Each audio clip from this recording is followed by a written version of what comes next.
give it 10 seconds for the TV. Everybody got their phone shut off? Yep. Turn it silent?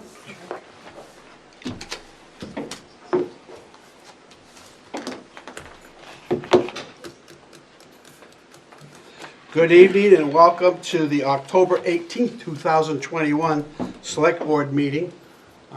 Would you please all join me in the Pledge of Allegiance? I pledge Allegiance to the flag of the United States of America and to the republic for which it stands, one nation, under God, indivisible, with liberty and justice for all. As usual, first up would be the acceptance and correction of minutes. And we have 9/27/21 public and non-public, and then 10/4/21 public and non-public. I'll make a motion, we accept the 9/27/21 public and non-public minutes with corrections if need be. Second. Motion by Mark, seconded by Jim. Any discussion? All in favor? Aye. Opposed? Abstaining? I'll abstain. You abstained, you were out. Yeah, I'm good. Carlos, were you here for that one? 27. I don't believe No, that I you wasn't, were. you're right, I wasn't, no. So it would be My wife three, abstained, yeah, we have 2 abstentions. Yep. Okay. And I'll do the 10/4/21 public minute meetings with corrections if need be. Second. Any discussions on that one? That was that quick meeting, right? Yep. Yeah. Yep. So we have a motion by Mark, seconded by Chet. All in favor? Aye. Opposed? Abstaining? Seeing none, motion carries. On announcements, we have a couple. And this is our annual, New Hampshire Department of Environmental Services has announced the annual fall drawdown of lakes and ponds controlled by dams owned by New Hampshire DES. Glen Lake of Piscataqua River and Goffstown will be drawn down on Saturday, October 30th. Glen Lake will be drawn down about 1.5 feet from the full level. On Saturday, October 30th, a release will be made from Greg Falls Dam in Goffstown to provide an opportunity for canoeing, kayaking, and Piscataqua River downstream. The release will begin at 10 a.m. Lake drawdowns are conducted each fall to reduce winter ice damage to the shoreline properties and to reduce spring flooding. Drawdowns also give property owners the opportunity to conduct any necessary repairs to their waterfront property, provided they first secure a permit from New Hampshire DES Wetlands Bureau. And that phone number, if you need to contact them, is area code 603-271-2147.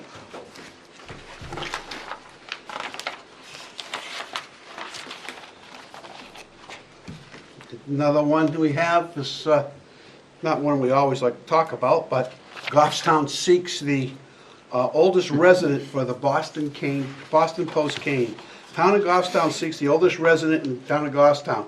If you are living in Goffstown nursing home, you are eligible for this distinction if you reside in the Goffstown prior to entering the nursing home. The previous holder of the Boston cane has passed away shortly after her 102nd birthday. The Select Board will hold open nomination period until October 29th, 2021. Selection of the oldest nominated person is anticipated to be approved by the Select Board at that meeting as soon as possible. If you would like more information about the history of the Boston Post cane, the town's website has an article entitled Boston Post Cane History and Guidelines, which can be accessed through public notices. Please contact Catherine Fitcher at 497-8990, extension 100. Again, that's 497-8990, extension 100, if you know of anyone who may be eligible for this award. Nominations must be submitted by a family member. You will need to provide the person's name, address, phone number, and date of birth. And that's that. We got 5 minutes. Derek, why don't you start up? Okay, thank you. Tab 4A, you have your committee meeting scheduled for this week. This evening, the Budget Committee will be joining us at 7 p.m. this evening. On Wednesday at 6:30 p.m., the library trustees will be meeting at the library. I got it. Thank you. And at 7 p.m., Parks and Rec Commission will be meeting at Parks and Rec Center. I got that. Thank you. And just a reminder, you do have a meeting next Monday on the 25th. And we also have a meeting Wednesday, don't we? This Wednesday? Yes, we do have a negotiation And that's session. at 2 o'clock At 2 here. o'clock, yep, at the fire station. Oh, fire station? Yes. Yep. What was the date? Monday, you said the 25th? Monday, the 25th is, yes, we'll have a next meeting and also a joint meeting with the Budget Committee at 7 PM. Got it. Thank It's you. next Monday. Yes. Your next page, you have a consent agenda, you have a dispatcher rehire stipend for CBA, you have a fire department lieutenant resignation, you have a DPW truck driver new hire. You also have a one that was new and put down there today, was a dispatcher resignation. You have event permits for Maple Ave Elementary School, their Halloween parade on October 29th with a rain date of November 1st. And then Bartlett Elementary School Halloween parade, same, on October 29th. I'll make a motion to approve the consent agenda as presented. Second. Motion by Chet, seconded by Jim. Any discussion? Seeing none, all in favor? Aye. Opposed, abstaining, motion passes. Let's see, I gotta look back to my agenda because there are a couple items that are, you don't have any backup information. Police chief, if you could come up with a proposed trick-or-treat day and time. I know that we've been getting a lot of calls here at Yes. Town Hall. We've made a note for next year to do this in September. Great, it'd be great for everybody. Well, thank you Hence all. my phone call to the chief last week. We are excited, the Goffstown Police is excited to recommend Halloween trick-or-treating on October 31st from 6 p.m. to 8 p.m. Come see me personally handing out candy and glow sticks on Main Street at the Common. But yeah, that's what we're recommending, and I hope the board goes along with that. We're gonna be out there and. That is traditionally, town of Goffstown's always done it pretty much on Halloween, so, and that is Halloween. Do we have a motion? Peter, if I can, Go ahead. as in past years, I'd be happy to sit out in front of town hall and to give out candy there. That was gonna be my next question, but that's Let's do great. one thing at a time. Yeah. Are you gonna dress up or what? What's that? You gonna dress up? Of course. Oh, there you go. Great. I just have one question for the chief. Chief, are you aware there's football on Sunday? October 31st? Well, I'm not, because I am dedicated to the cause of the community. Very good, sir. All right. Very good. She had a lie detector. Yeah, don't put that on me. But yes, you are aware. Yes, now I am. So we need a motion? I'll make a motion, we allow trick-or-treating to go on October 31st from 6 to 8 p.m. Second. in the town of Goffstown. Motion by Mark, seconded by Chet. Any discussion? Seeing none, all in favor? Aye. Opposed, abstaining, motion passes. Peter, can we just go back to the parade route again? Is that new? I mean, we didn't do that. Did we do that last year? I mean, we used to go Then we down didn't and do down. COVID, we didn't do. The last year, they did a modified one for Yeah. both elementary schools, and they're gonna continue with that tradition this year. I don't know what they're gonna do in future years, but they are breaking it up by school. Yes. So there's But it's a one, much shorter route now. it is a much shorter route. It's not having both elementary schools and the kindergarten here in the downtown. They're There's gonna the- go Main Street, they're gonna go Elm to Main Street and then down Mill. So they're not going over the bridge up and around and back. So it shortens it, keeps it a little bit more condensed, and then Bartlett's going behind the school down Louis Street and coming back around. Is that going to be an annual route? Is that going to be the established annual route? It sounds like that's the way we're gonna continue to do it. Thank It you. it keeps the traffic, as Yeah. we get them out of the Main Street a little bit faster, so traffic. Thank you. We could probably bring that out by the command post on Halloween. You can watch live stream it. Time for you to sit down. All right, it is 6:10. Is there anybody here for public comment? Seeing none, go ahead, Derek. You want to continue on, or do we want to go?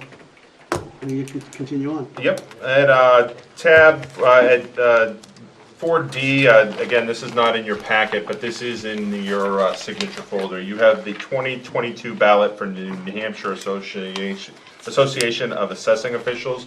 We typically bring this to the board to authorize the chair to vote. Our own assessor, Scott Bartlett, is the only nomination for the secretary position. Just ask that you authorize the chair to vote on behalf of the town. Scott's been there before. Yes, Scott's been on that board for many years. So moved. Second. Motion by Carl, seconded by Mark. All in favor? Aye. Opposed, abstaining, motion passes. At tab 4E, you have a request from the Planning and Economic Development Director on behalf of Southern New Hampshire Planning Commission. The commission is requesting GIS data. This is our Geographic Information System layers. They are doing a regional housing needs assessment, and they are making requests of this data from multiple communities. We do have a fee schedule, but in the past the board has waived a fee schedule for the commission, provided they do not release the data layers to any other third parties. Is that a written agreement? I don't know whether we've done one, but I'm sure we can pull one together. Would that be a good idea? Yep, yeah, we can definitely pull one together. Because you don't want somebody saying, oh, yeah, we have a handshake. I don't Yep. call us something like those. Yeah, there you go. All right, so, do you need a motion? Yeah, if you could approve the release of those subject to a written agreement that the data layers will not be released to a third party without the town's prior consent, I'd appreciate that. I'll make that motion. I'll second it. Nobody wanted to repeat that, okay? It's Okay, pretty motion easy. by Chet, seconded by Mark, all in favor? Aye. Opposed, abstained, the motion passes. At tab 4F, you have the vote on adoption of town ordinances. This is for the waterfront ordinances at East Union Pump Station and the Parks and Rec waterfront.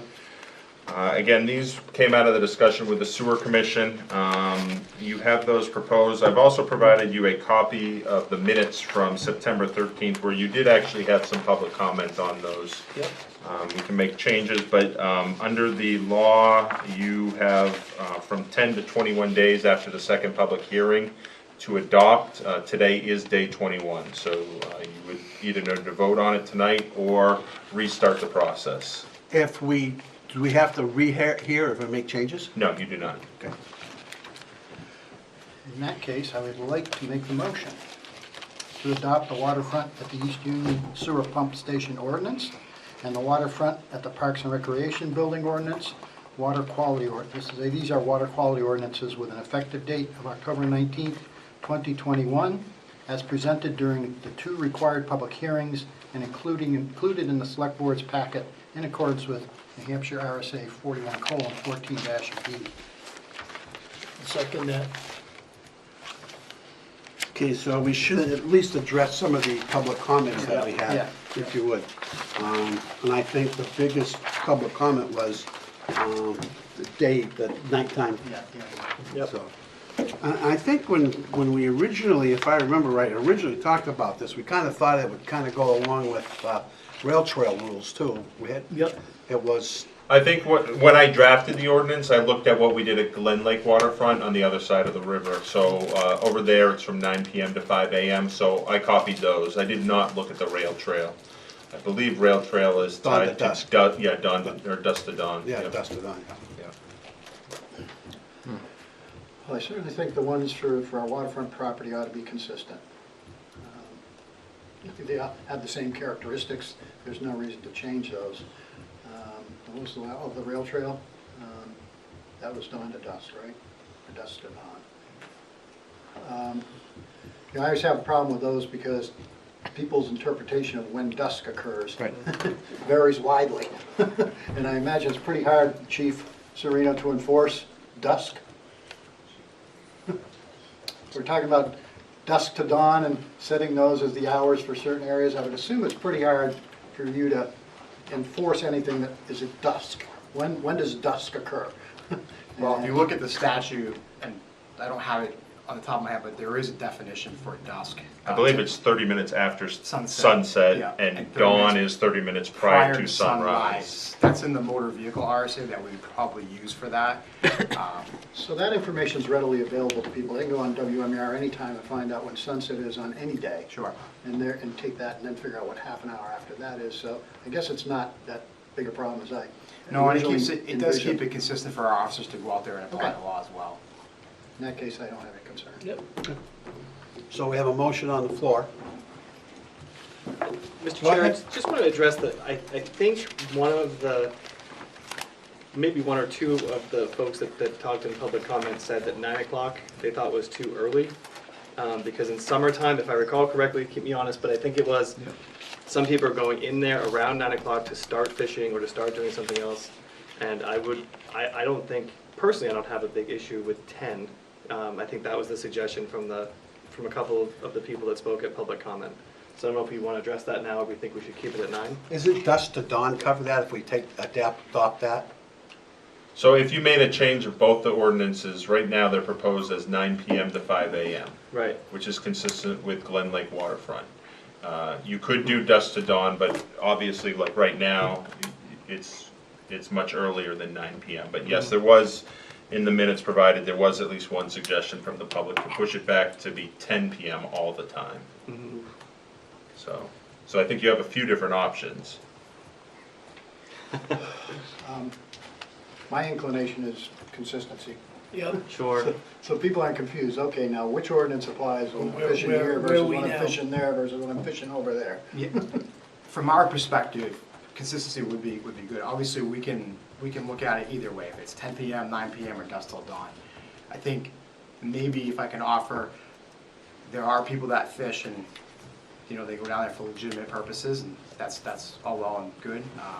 There are also nefarious people that go out at night and are doing things that, you know, we'd rather not them be down there doing at nighttime, but that's something that we can help, you know, if we're down there, we notice things and they're down there at night, but it's not past the time frame. If we're noticing they're doing something illegal, we can address it, but certainly my hope is whatever we decide moving forward is consistent across the board, so we can just, you know, kind of keep it that way, but.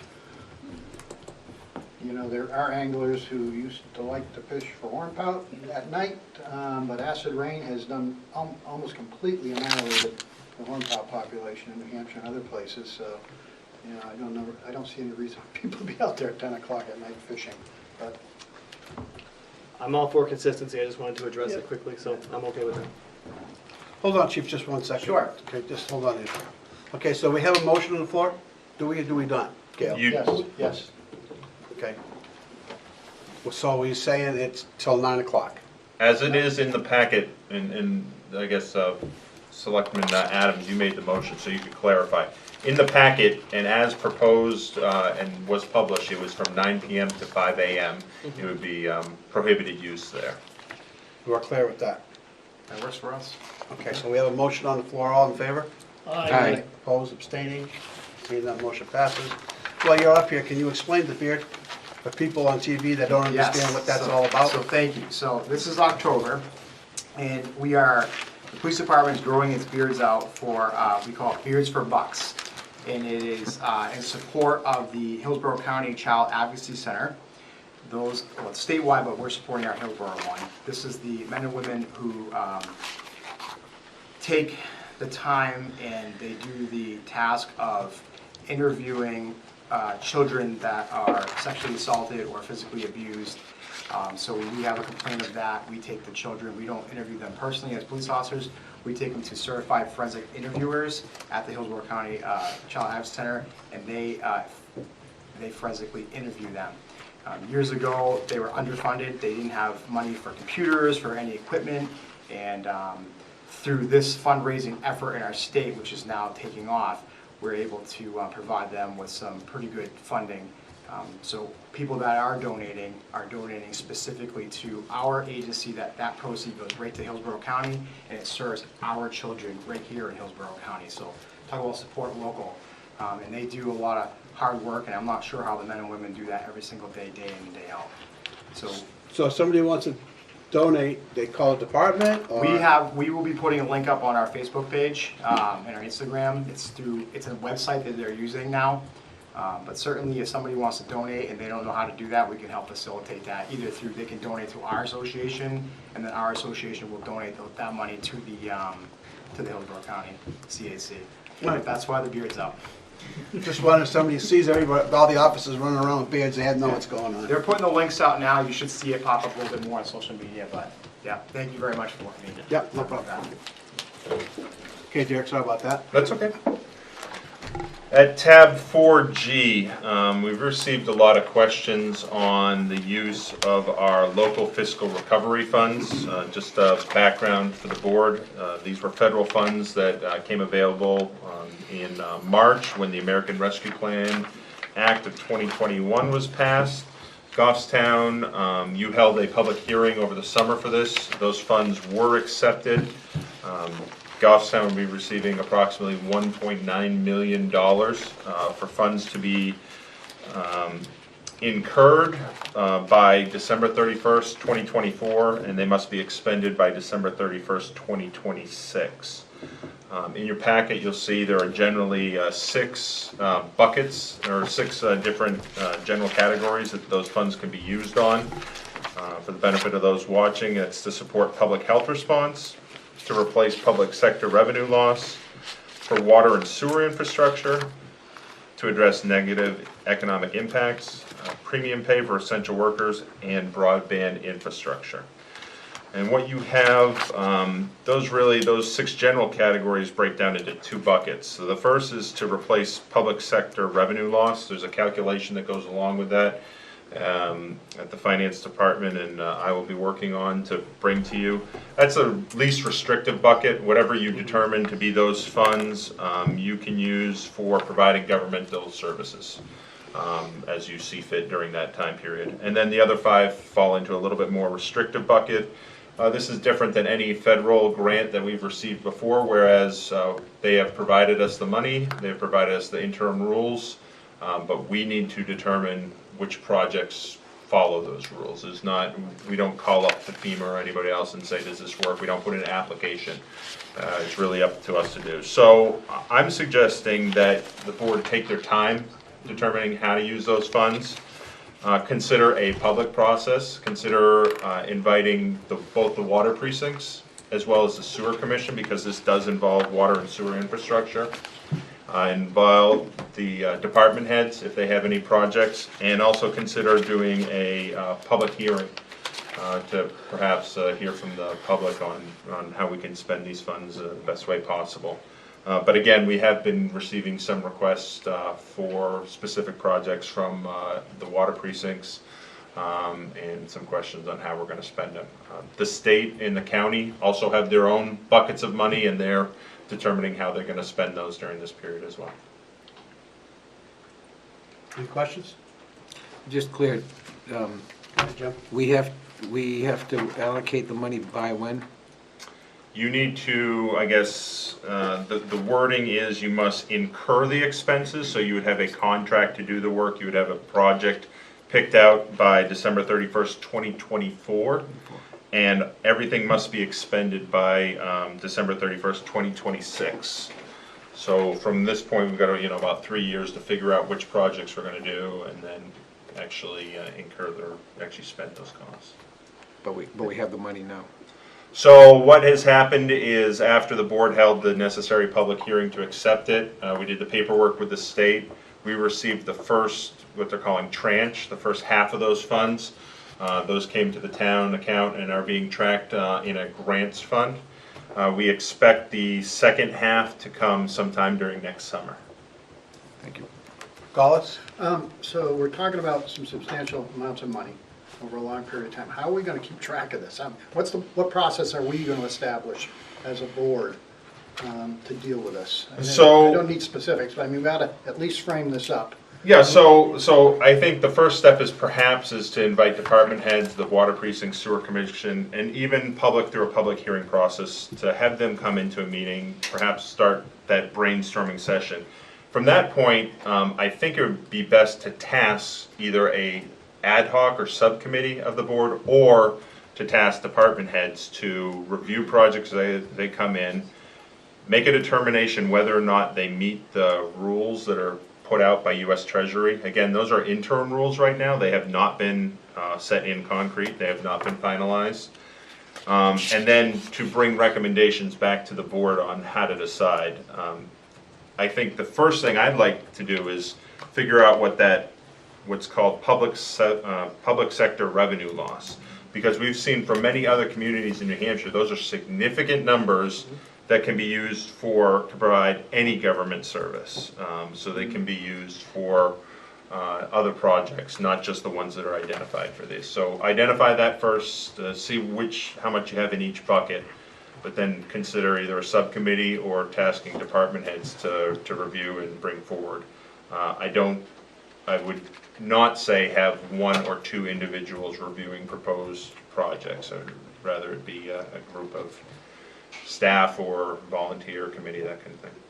The problem with have a committee is you're still gonna go to the department heads and have them come in and present. So you're actually better off, just personally, having department heads come to us instead of having another level in between. And then, I guess you would use that group to vet out projects, I'm not really sure. I think for the town, yeah, you could have department heads, they could make a request to you.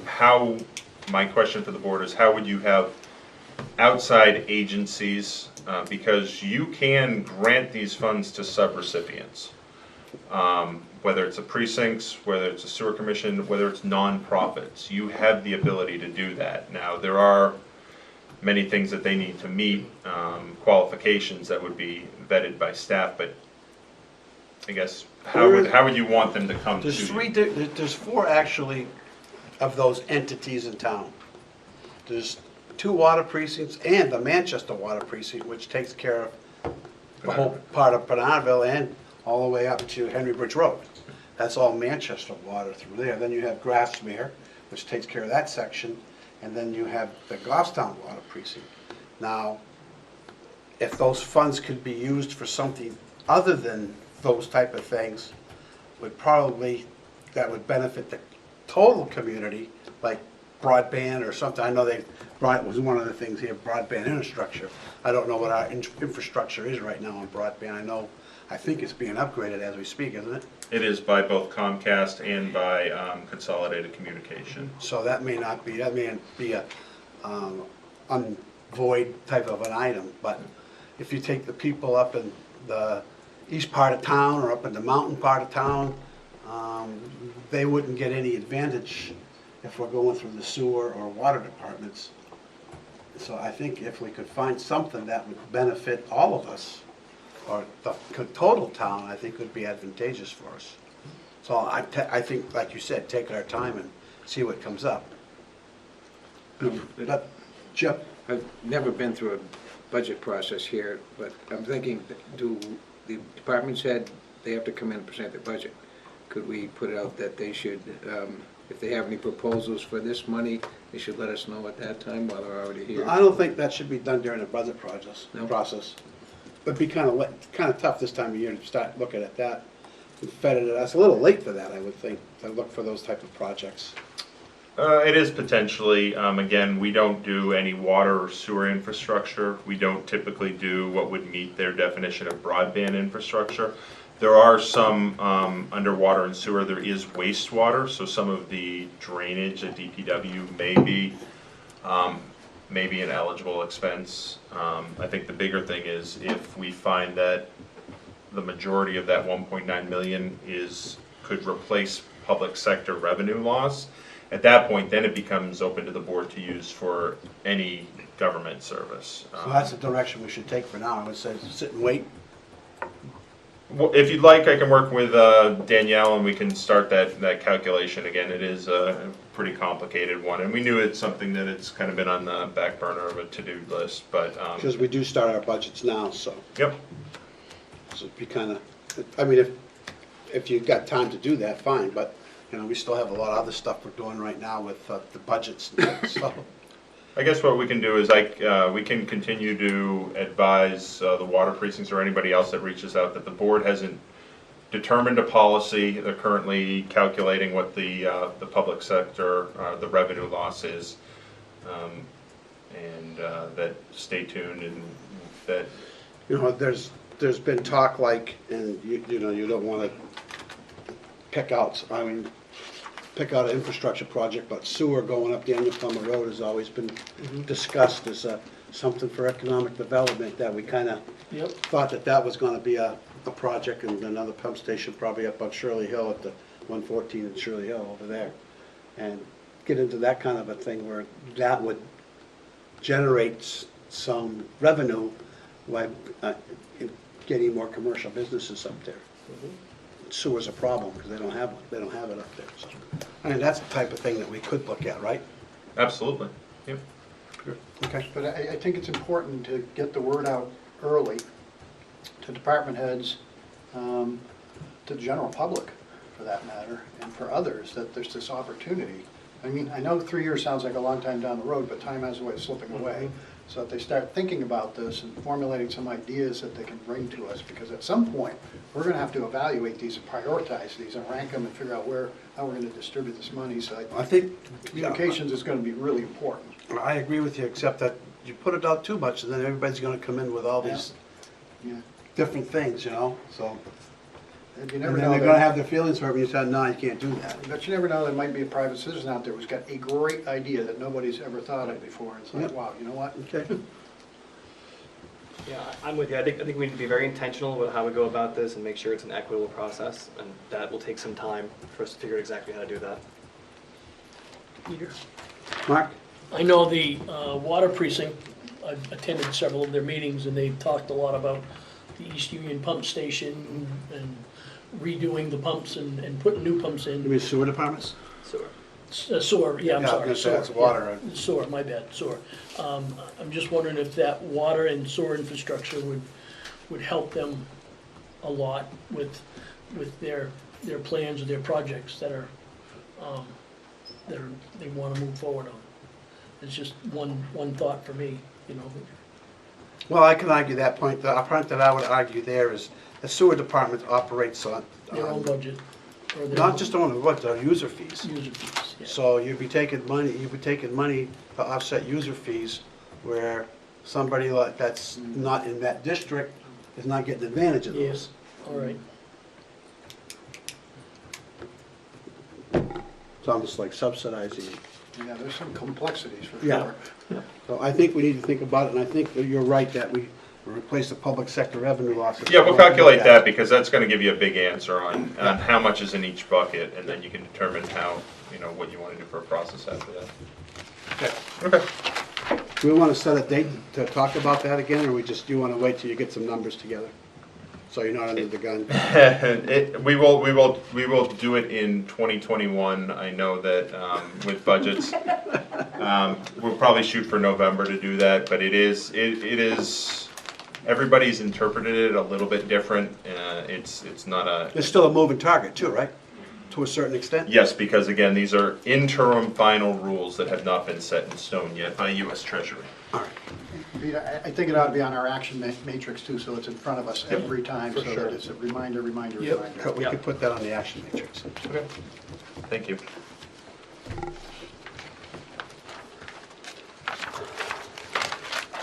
So budget's not for another 30 minutes. So we want to go down to new business, I guess. Do you have any new business? I had old business in your packet, but no new Okay, business. let's move on to, does anybody have anything? Okay, let's move on to old business, which is in 6B.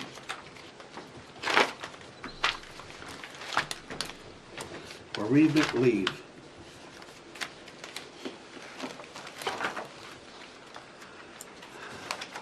Is that the one you're talking about?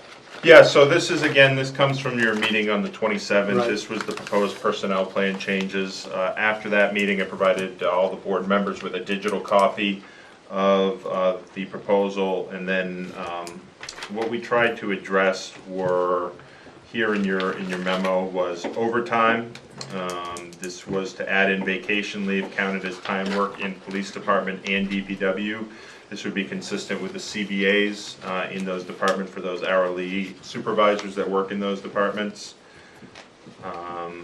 Legal holidays, proposed would be to change it to better match practice. We find that what's in the personnel plan are not the holidays that are brought to the board for approval in the fall, and also line up with SAU calendars. Let me see, I think. You changed the day after Thanksgiving to a holiday? So, the way it reads in the personnel plan is, for Martin Luther King Day, that is a holiday.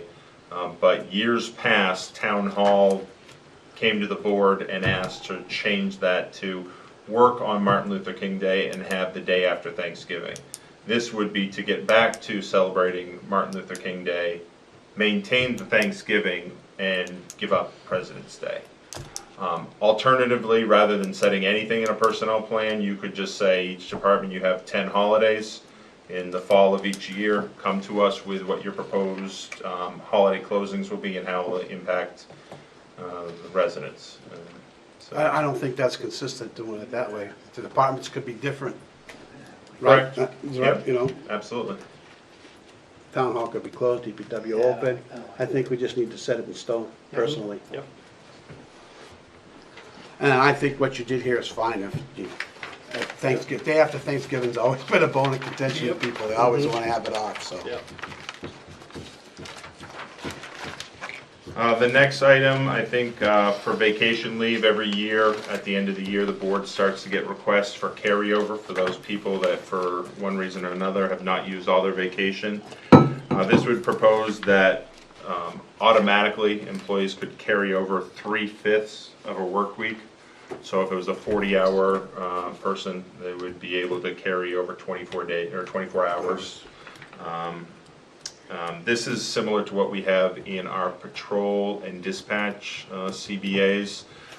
We also found that when you did your surveying in the spring for all employees, that most respondents favored maintaining the current January dump of vacation versus changing to a rolling accrual, which we had proposed a year ago. Again, if somebody wanted to go beyond the 3/5 of a work week, they could still make that request through the department head and bring that forward. And again, you might have somebody with certain circumstances that wants to request that, or we could change it to maintain current practice, which is to allow no carryover unless a request comes to the board. So there's a couple different options there.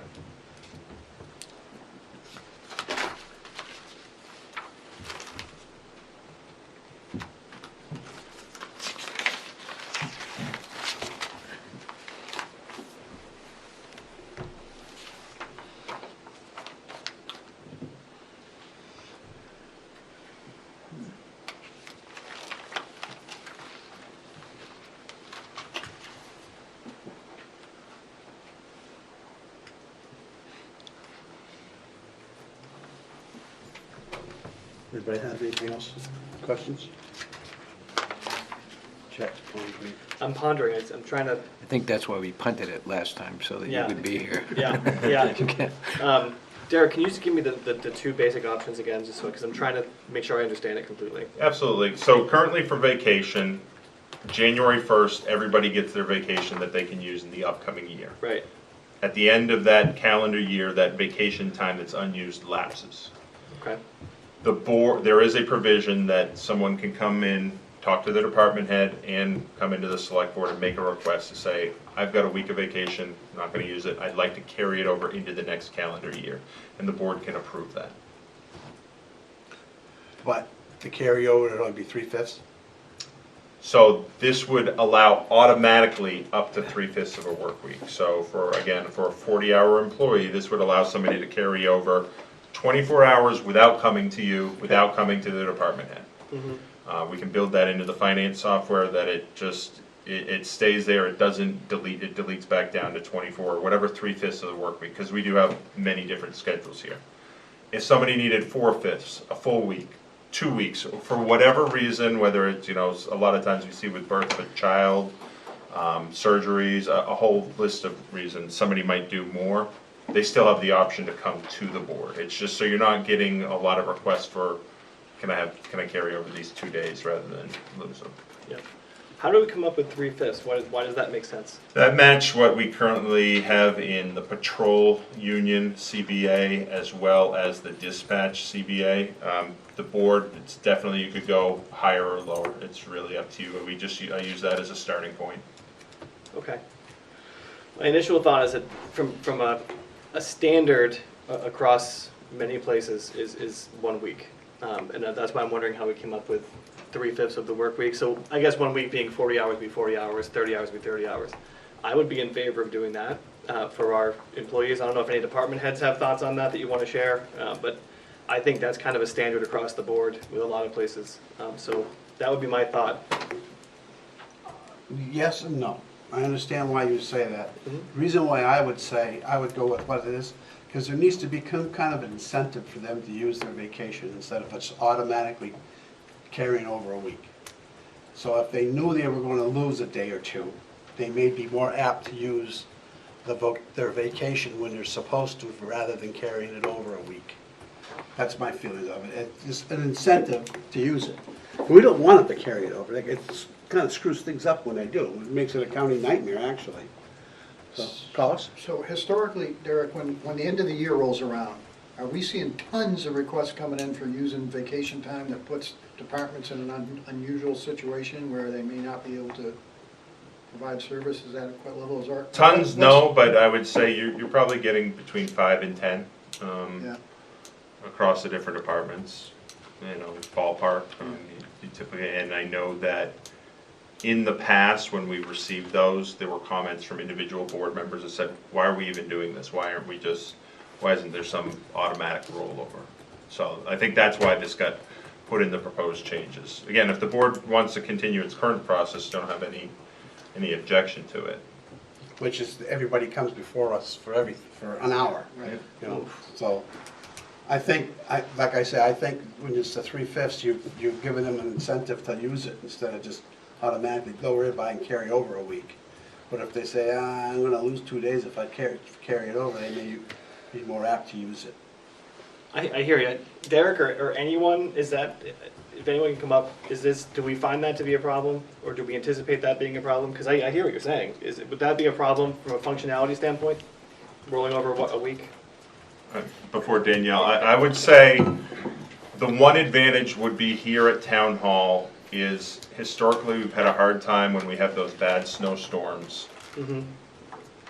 I think we've got to a point where we have people that live local enough that we could open with a skeleton crew and you give people the warning of, hey, that last week of December, you might want to consider holding on to 1 or 2 vacation times, because if you don't want to make the half-hour drive in, you can use that vacation time and not be in fear of losing it. Whereas, I live less than a mile up the street, our town clerk lives, we have enough people that we could get in here, offer services to those that want to come in and do that. So that's been my thought always, is it would be nice to go to either a rolling accrual, but not many employees like that idea, or allow for some amount of carryover. Okay.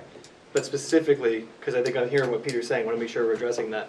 The 3/5 of a week versus a full week, do you anticipate, or anyone anticipate, major issues if we went to a full week worth of? I don't. The carryover? only time it's ever an issue is when somebody retires in January. They've been here a long-time employee. They might carry over a week, and then they get granted 4 or 5 weeks. So right off the bat, you're paying them for their new dump, their week they carried over, and if they've been here more than 10 years, you're paying them out half their sick time. Sure. So you might be paying somebody 2 months' worth of wages, and you've got to get somebody into that spot.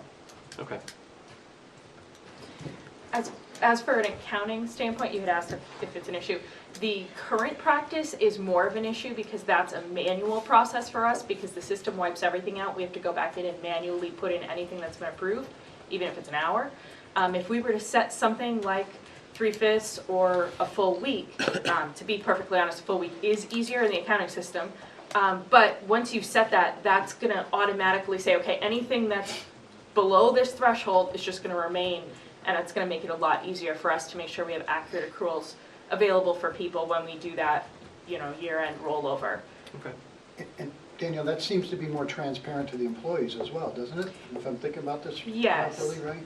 Yeah, and it's something that right now we kind of have the first couple weeks of the year we get into a hiccup because we have to close one year, start the new year, and get everything aligned. So the first few weeks people look at their pay stub and they don't really know what they have for time.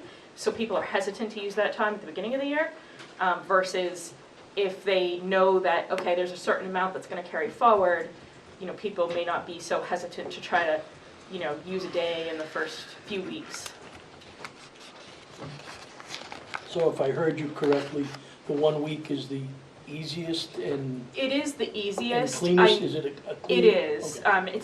I know 1 it's week. 3 days versus 5, but Yep, nope, that all would right. be. I'm ready to make my motion. I heard it. Anybody else? Make your motion. I'll make the motion, we go with 1 week. And I'll second that. Any further discussion? Seeing none, all in favor? Aye. Opposed, abstaining, the motion passes. So that was on the vacation. Again, legal holidays, we have that question, we have the change to overtime. Do you want to take these one at a time? Okay, we just, does anybody have any questions of the changes that were made? The holidays? Huh? For the holidays? Yeah. No.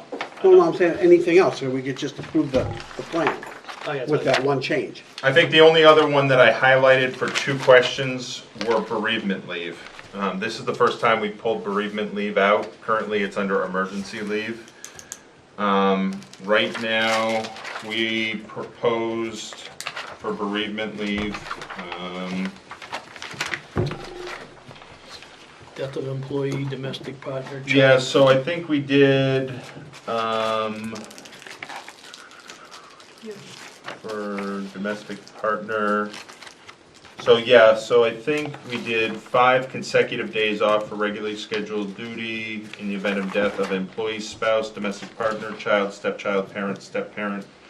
There's a whole list of them there. I didn't know if you wanted to consider anything more than a week.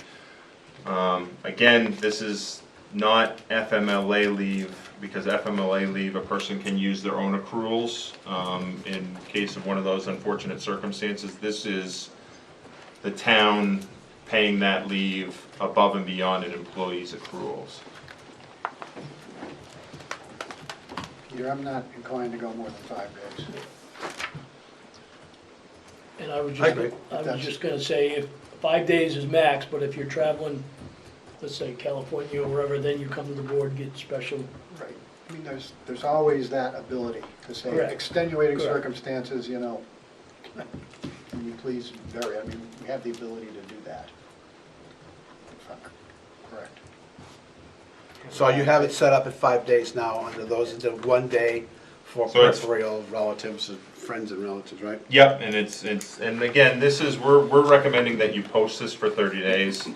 Allow employees an opportunity to review, ask any questions, so, in terms of those. So the motion's gonna be that, with that one change, right, that we, To vacation to 1 week. right, And that then- we, that 1 week of carryover, Yep, that we go ahead and post this for employee feedback, yes, and then what we could do is schedule it for another For meeting. 30 days, right? schedule it on November 15th, Yeah. or actually November 22nd would be, That's fine. okay. So that's your motion, Mark. Yep. Seconded by Collis. Yeah, repeat that.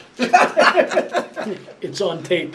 Now we're going to Gail's got it all. post I'm it for sure 30 she's got a days good Yep. handle on it. for employee review. Get that, Gil? Still one of these up here? Oh, we'll be, I think, meeting shortly. Yeah, at At 7 o'clock. Yep.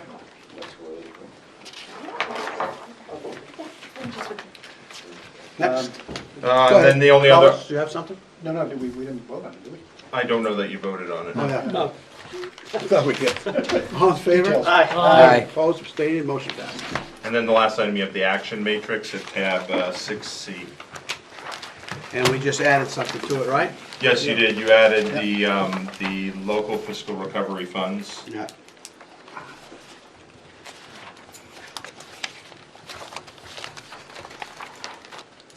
We did a review of the personal plan and policies. Yep, so that can be Yeah, pulled that- off. That can go away. Well, I don't know if we pull it off, it's just put it out to be voted on or reviewed. Oh, yeah, Yeah. okay, yep. Put it. 30 days. 30 days, or Yep. whatever that meeting. We still have to get together with Rotary. Yep. Have you reached out to her at all? No, I can reach out to the new president of Rotary Club. I talked to her the other day, but I didn't talk to her about that. Okay.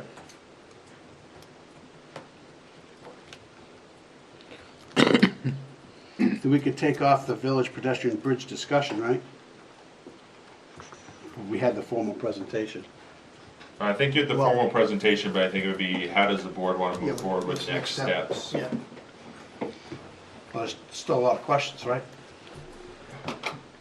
Cause? Yeah, well, I know, but we ought to identify what the next steps are. I mean, I think one of the suggestions was a detailed, move towards a more detailed design, so that it's more concrete, pardon the pun, to bring forward so that, But before that, Collis, weren't we looking at the That's what piers? he's talking about, the piers. Is that what you're talking about? well, yeah, I mean, that's gonna be one of the next Yeah. steps. We move from a preliminary report to a more Yeah. detailed report, which Yeah. would include, all right, are these abutments good enough or aren't they? Yeah. Now, is there any money left in that, funds that, from the EDC? I can check with Joanne, EDC may have a little bit of funds, they No, well, donate didn't they donate 3,000 or something? 2,500. 2,500? 2,500. Do we know how, was that all That was all spent? spent, right? Yes, that was all spent. Okay. That was all spent, absolutely. But if you'd like, we can look in this year's budget to see if we have any under expenditures, and I can talk with Hoyle Tanner to see if they could give us a cost estimate for, I guess, Well, I the don't know next if we step. wanna get too deep into spending money until we go through the budget Yeah. process with. Okay. You know, I know, it's something that's out there and we have to look at. I think it's something that needs to be approached in the budget. If you wanna do that, I would have it in this year's budget. I did not propose it in this year's budget, but if the board was interested in board. I think we need to have some kind of an idea, Collis, don't you agree with? Yeah, I can I get could a say, cost. okay, we put $5,000 in there and it ends up it's gonna cost 10,000, then. I can at least get a cost for you of Yeah, what the next step That'd be good. I mean, Hoyle Tanner ought to be able to do that pretty quickly and pretty easily. Yep. Since they did the Singer, or whatever that other bridge, yeah. And then the preservation of tax maps, we'll see that next week. Yeah, you'll see that next week. The grant was awarded. That's a 100% grant, so we have a public hearing scheduled for To that. receive it. Yep. And PD car 9 is at warranty. Everything else is good? Yes.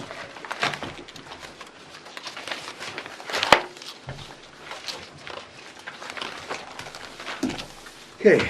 So I don't know if you want to take a recess until 7 PM, or if you had any other business that you wanted to I don't have any other conduct. business right now, but yeah, we could take a recess.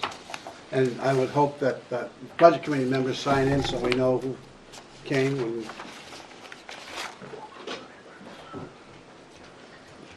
So we'll take a 10-minute recess and we'll reconvene at 7 o'clock.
Welcome to the continuation of the October 18th Select Board meeting. We are having a joint meeting with the Budget Committee.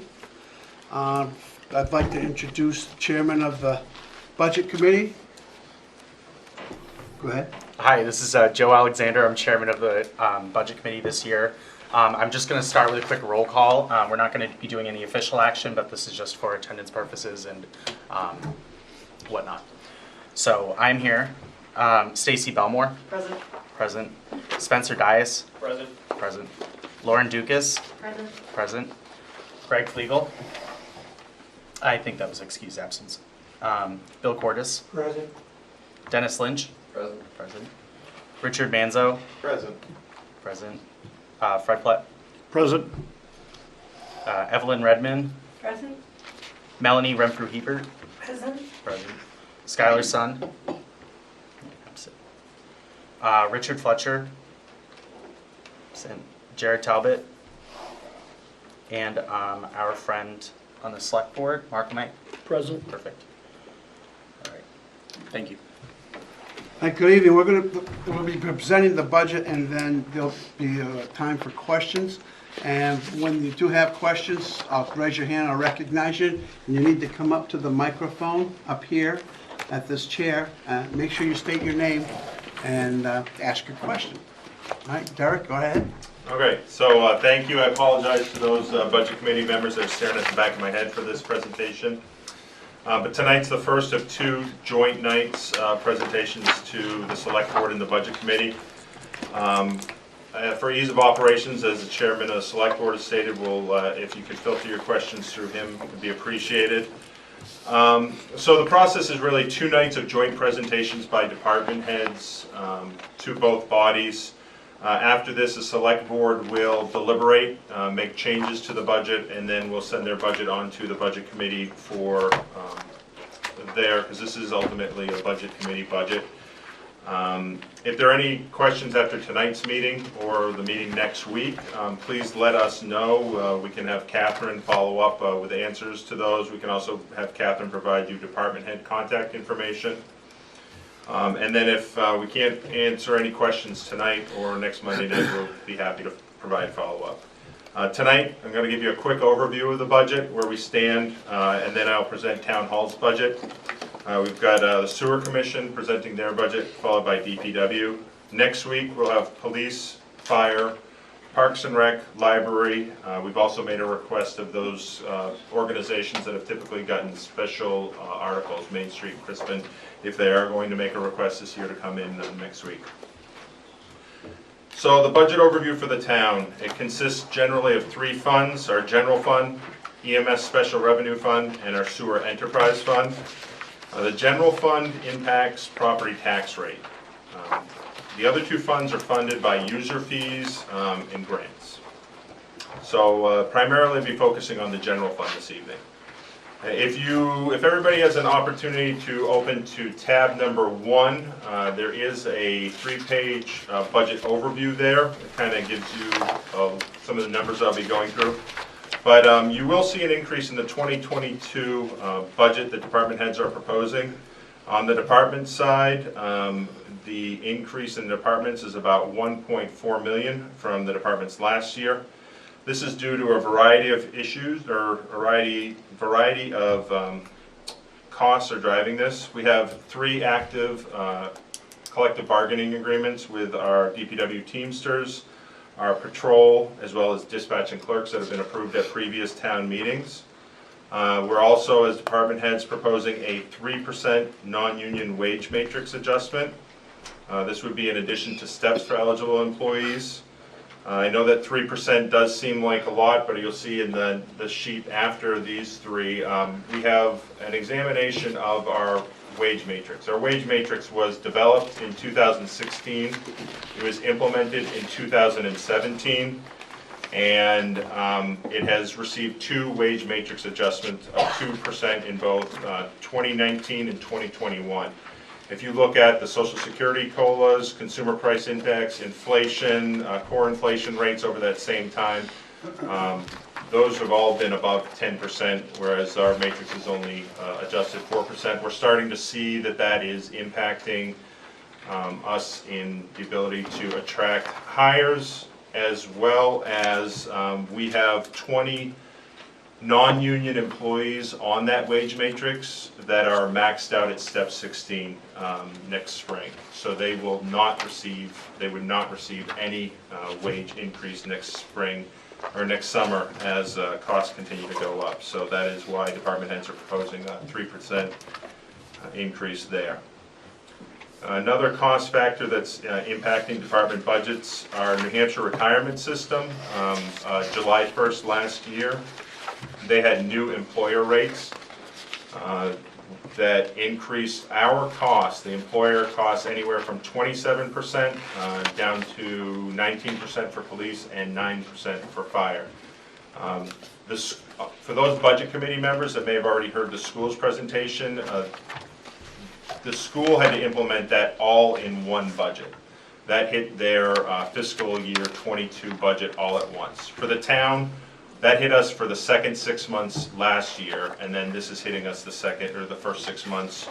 When you compare the first 6 months of 2022 to 2021, we'll see that increase there. Let's see. So basically, and then the other big one is CIP. Currently, you'll see on that first cover sheet, CIP last year was about $2.8 million in the general fund. That's up to $5 million. There's a variety of projects that you'll see in there. Some of those were moved forward from out years by the CIP committee.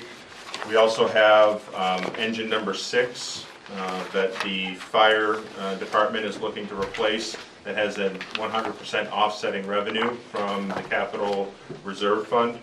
So those are taxes that have already been collected and set aside for that purchase, but they do show up in that. We also have some significant projects in police department for radio replacement. And then town-wide, our core network infrastructure is about $360,000 for that. This is all of our core network switches that are 7 years old and have been running for 365 days. But most of those items we're going to let department heads give you the details on those CIP projects. I guess the good news is even though the general fund is up considerably, so are our revenues. The anticipated revenues, we anticipate an increase of $1 million. What this all boils down to is the department head budget as proposed with special articles is about a $2 million increase over 2021, and that's for increase to be generated by either property taxes, fund balance, or some other revenues. So it's about an increase of $2 million right now, where we are right now. Joe? Thank you. My question is the increase of revenues. Does that have to do in part to the increase in the Meals and Rooms tax revenue share you get from the state? Absolutely. And how has that changed? I just like to know numbers about how much more Goffstown's getting. Absolutely. So in tab 10 of your binder, on page 1 of 10, under tax collection. So we are about 2/3 of the way down. Under account code 3352, 33520, Meals and Rooms, in 2020, we received $907,000. In 2021, we budgeted $910,000. We anticipate that number is going to be closer to $1.4 million, $1.4 million when we set the tax rate this coming week.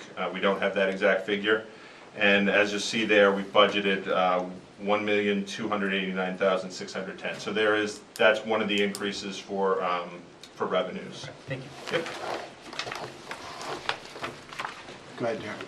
Yep. So we've kind of gone through the employee costs, retirement. In terms of insurance, our benefit account lines, we actually saw a decrease to our health insurance rates of 4.1% and a 1.5% decrease for dental rates. We do have more full-time employees that are eligible. As you recall, town meeting in 2021 approved the SAFER grant for 4 additional firefighters, and we were fortunate enough to get that. And those are offset, but on the appropriation side, we do need to appropriate for those new benefits, as well as you'll see when I present the town hall budget, I'm presenting one new full-time employee, so in those cases. We've seen slight increases in workers' comp, unemployment, and property liability. And then on the last page, you'll see that we've got some significant increases in departments due to heating oil, a 28% increase on that gallon cost. And then gas is a 65% increase per gallon cost, and diesel a 15% increase. So we're seeing some significant increases to the cost of those commodities, and those will be reflected in the department's budgets. But that's really just an overview of the budget in general. I'll let department heads kind of go through theirs, but be happy to answer any questions on the general assumptions or anything in this part, and then I can go on and present the town hall budget. Anybody have any questions? I didn't see any hands up, so we'll move on, Derek, go ahead. So if you go to tab number 2, you'll have the admin budget.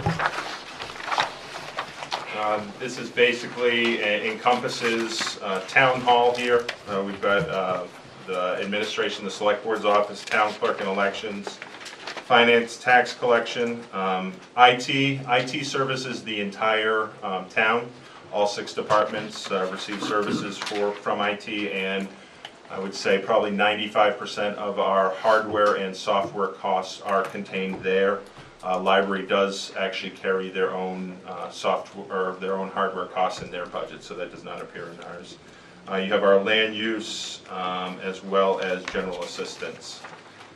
In town hall, I'm requesting an increase of $128,206, which is about a 5.2% increase.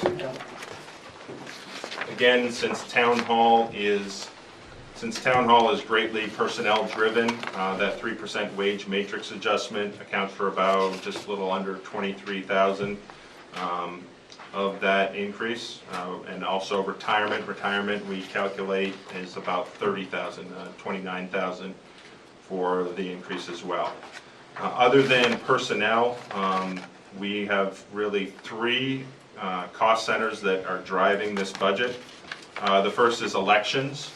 In 2022, we have 3 elections, so you'll see it there, 41,401. They've got an increase of about 85%. Again, next year we'll have not only the town meeting in March, but we'll have a state primary in September, and then we'll have a general election come November.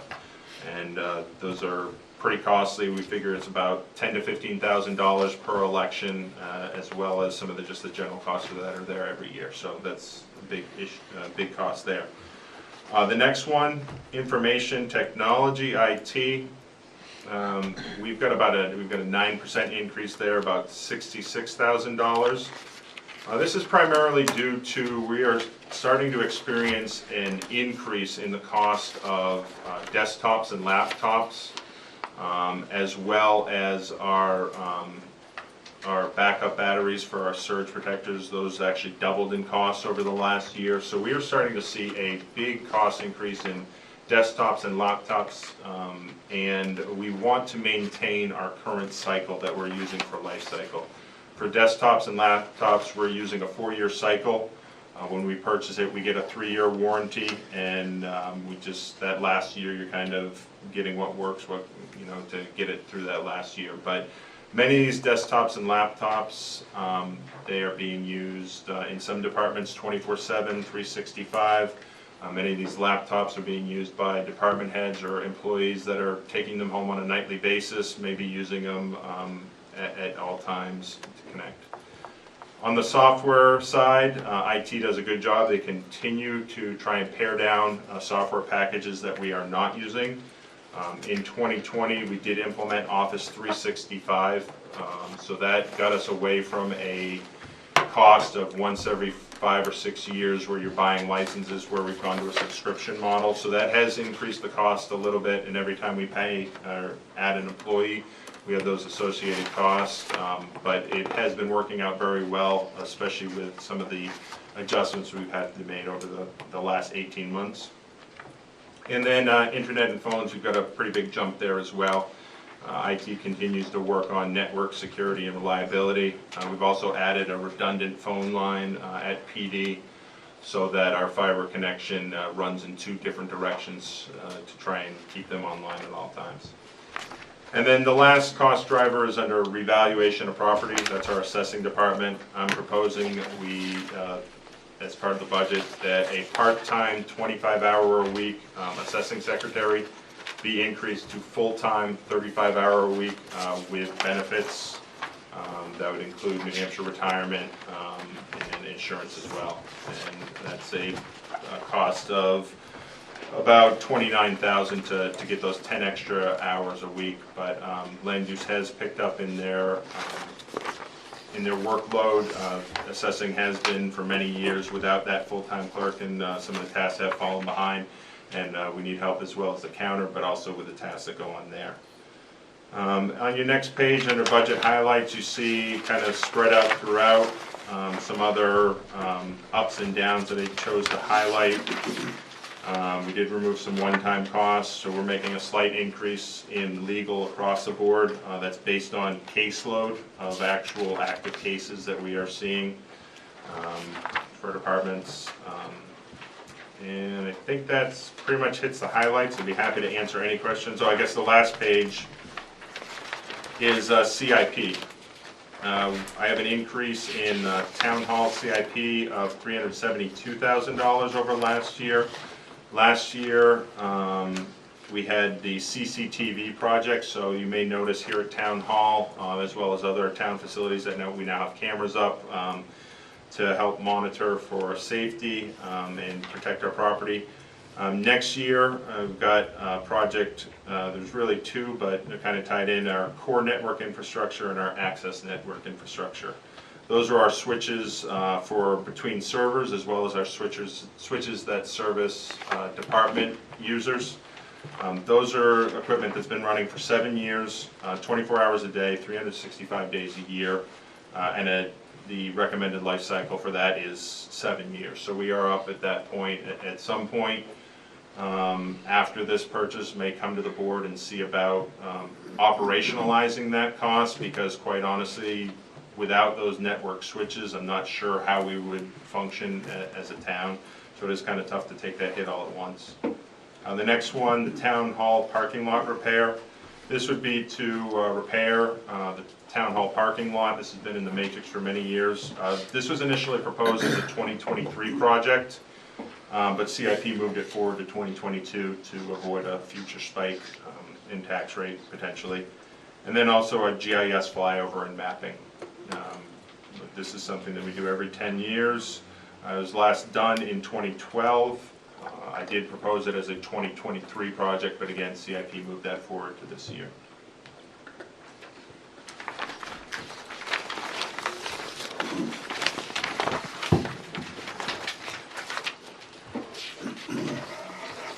Okay, anybody have any questions?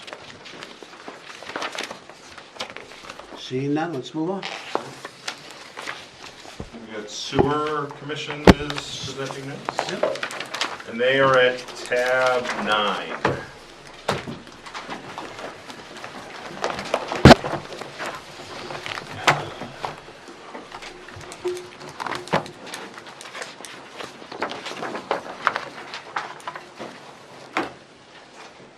Good evening.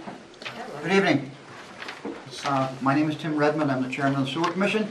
And with us tonight is Lynn Pooler. Go ahead. I'm Lynn Pooler, sewer secretary. She's our full-time sewer secretary, works here in the town office. Our budget is basically one page broken down into 3 sections. I don't know if it's one page in your binder or not, but it's just for me. The first section of our sewer budget, before I begin that, on the advice of on the suggestion of the budget committee in past years, about our budget being overinflated because we were trying to plan ahead for things that are happening. It didn't happen in our budget. We had a lot of money left over, oftentimes. We worked with the finance department with Danielle, and we moved the majority of our money to the trustees of the trust fund, which keeps it liquid for us. So we don't have to budget for a major problem with a pump station. We can budget regularly, and we can get money from the trustees of the trust fund if we need it on short notice, by nature of the way they operate. So that's where a majority of the sewer enterprise fund is parked at this time. So the first section is the administration section, which is where Lynn works upstairs in the town office building.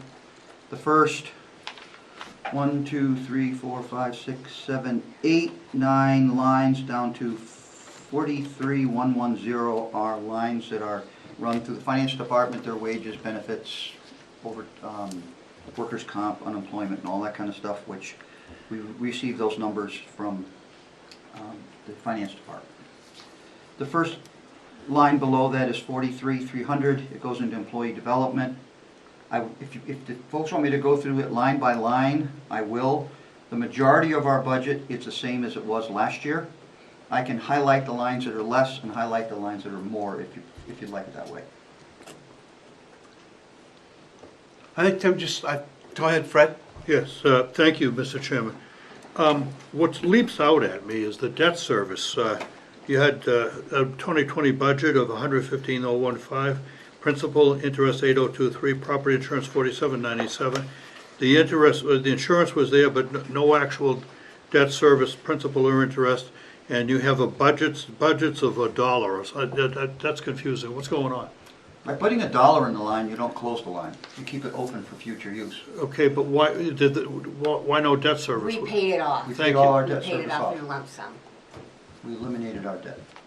We had money in our funds, and we thought it was prudent to use that money to get rid of the debt instead of paying interest on it, and we put the money into the hands of the trustees of the trust fund. And is there an accrual for future expenditure? You said that's in this. We have a healthy account. I don't know the numbers. I can ask Danielle to let us know, but we have multi-million dollars with the trust fund. So if we do have an emergency of any kind, we have money available for an emergency. We have approximately $3.5 million in the trust fund. So, I have a question, Tim. Are you hiring somebody else? we are going to propose that as a part of our budget, and I have a separate page for that, but it is not included in the budget now.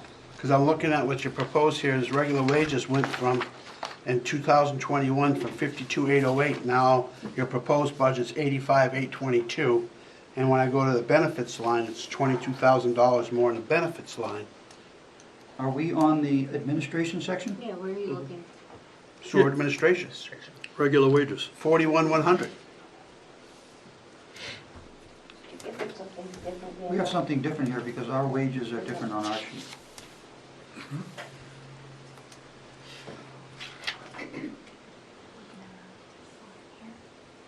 That includes the new position that the commission directed us to add in after they took their vote. Oh, you did, okay, because it's not on our budget that you sent me, so that would be included in the new position that's on this That's page. that.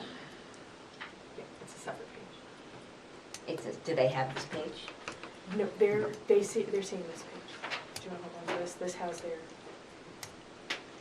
So this Doesn't help me number what I'm that looking they're seeing is including the new position. Mhm. So they're looking at this Tim sheet. So that's why it's so much more paper. Yeah, we didn't get that information, we just have, we do, but it's on a separate page, so we don't balance with your numbers there.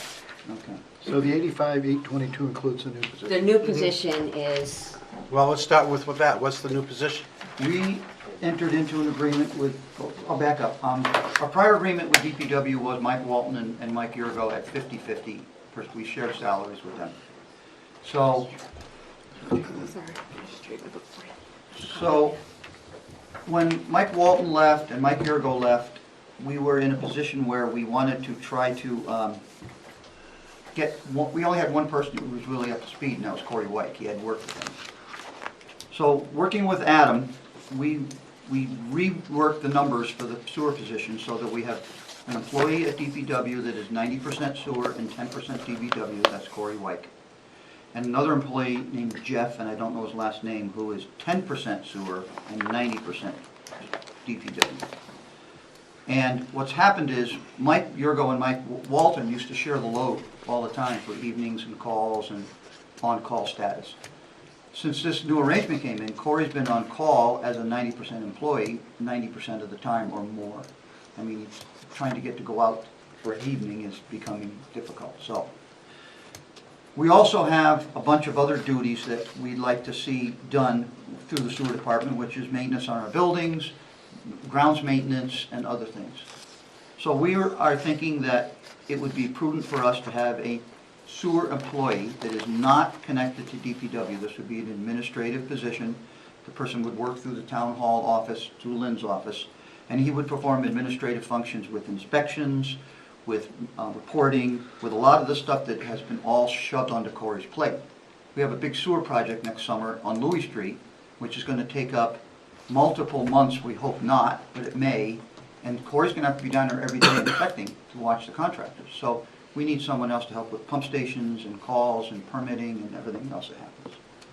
So our position is we think that it would be prudent for us to add a position or suggest a position and add a position for a sort of a laborer type administrative person who would help us with a lot of the day-to-day stuff that is going to help keep the sewer department operational. So that is why we feel we need another position in the sewer department. And it will be fully funded, obviously, with the sewer department wages. And non-union. And it is a non-union position. It is a position that is strictly administrative through the sewer department. It is not going to be tied to the public works department. Okay? And this person's going to work out of town hall? The person will report to the town hall in the morning, get instructions on what's going to do, come to Lynn's office, and Corey will either meet him there or Lynn will have instructions for him, and that's how it'll work. And we hope to make a schedule out of it, so it doesn't require a daily visit. You know, if it's pump stations or if it's permitting, it's paperwork comes up from the DPW for a new service or an inspection. We want to train someone as well to help out with Corey, because if we lose Corey, we're going to be dead in the water. We don't have anybody that's trained to do that job. We had 2 guys who went to 1, and we want to have a backup plan in the event that something happens with Corey is sick or who knows what happens. I'm not predicting, I'm just trying to plan. Okay. Okay. So that new position is in the budget apparently that I did not know about. So that's why the number changed. It was going to be You were just kind of skipping over that. I said, what's it was, trying to it, pull well, here? it was going to be presented as a separate sheet. Okay. The first item on the lines is banking services, 45,040. That was reduced to $500 because of the way the charges have been charging us for bank services, and we don't have all the accounts with the banks anymore. We felt it was prudent to reduce that bank service charge. Is that correct, Lynn? Is that how it reads out? And they don't always charge you, it's sporadic, so you don't really know when or how much. And so the next several lines are the same. If you move down to 48,450, computers and communication, we've already overspent that line. We purchased a laptop computer for the sewer foreman, and we bought it through the police department, got a contract out for new laptops, and we were able to jump in on that at the last minute and get it through the police department contract. And we are changing all of our pump stations to going to be read remotely, and Corey will have access to all that information on a computer, on a laptop. He'll also have all the information that's on his laptop computer, his home computer at the DPW, available on his laptop, so when he's out in the field, meets a contractor, meets a customer, meets anybody, he can draw maps up, he can draw information up, and it's right there at his fingertips. So that's the reason why that line is already overspent, because we did buy a new computer for him. And we'll cover that through another line. And so the sewer admin budget is higher this year. It wasn't before, but it is now. Because of the new position. We actually reduced several lines, but added a new position. Let's go back to the computer thing. Okay. You already bought the computer, but then you budgeted $11,000 again this year. That's because his computer, the expenses were over budget for his computer, but we had to budget a little bit more for next year because One of the software, I was notified by IT that one of the software companies is charging more next year. So we had to increase for that. But you're not buying another laptop? No, we're not buying another laptop, no. That's just all the charges that we received from. It took us 2 years to get to buy a laptop between discussions, so it was a long time to get there. All right. Okay. All right, so that completes the administration section of our budget. The next section down is our sewer operations. That's Corey's wages and benefits and all the items that come down to workers' comp at 42,700. That's all derived through the finance department. It's the same, it's clothing, uniform, same, consulting services is the same. One of the reasons the state, we budgeted higher than prior years because when Mike and Mike both left, we knew we were going to have a lot of consulting done because those guys did a lot of that type. Mike Yurgo used to do all the plans for all the sewer construction, using the town's GIS, and we were going to hopefully use them as consultants to help us get through the transitional period until we ran into a roadblock by way of requirements. Derek advised us about requirements necessary to be a consultant. There was insurance requirements. There are a lot of requirements that none of them could meet or wanted to meet. So we didn't use the whole line last year, but we did keep the money in the line because now we're using Hoyle Tanner, the engineering company, for all of our sewer design and construction. So we hope that we can get through a year with that money. We'll see what happens at the end of 1 year, and we may be able to reduce it next year. We may have to increase it next year.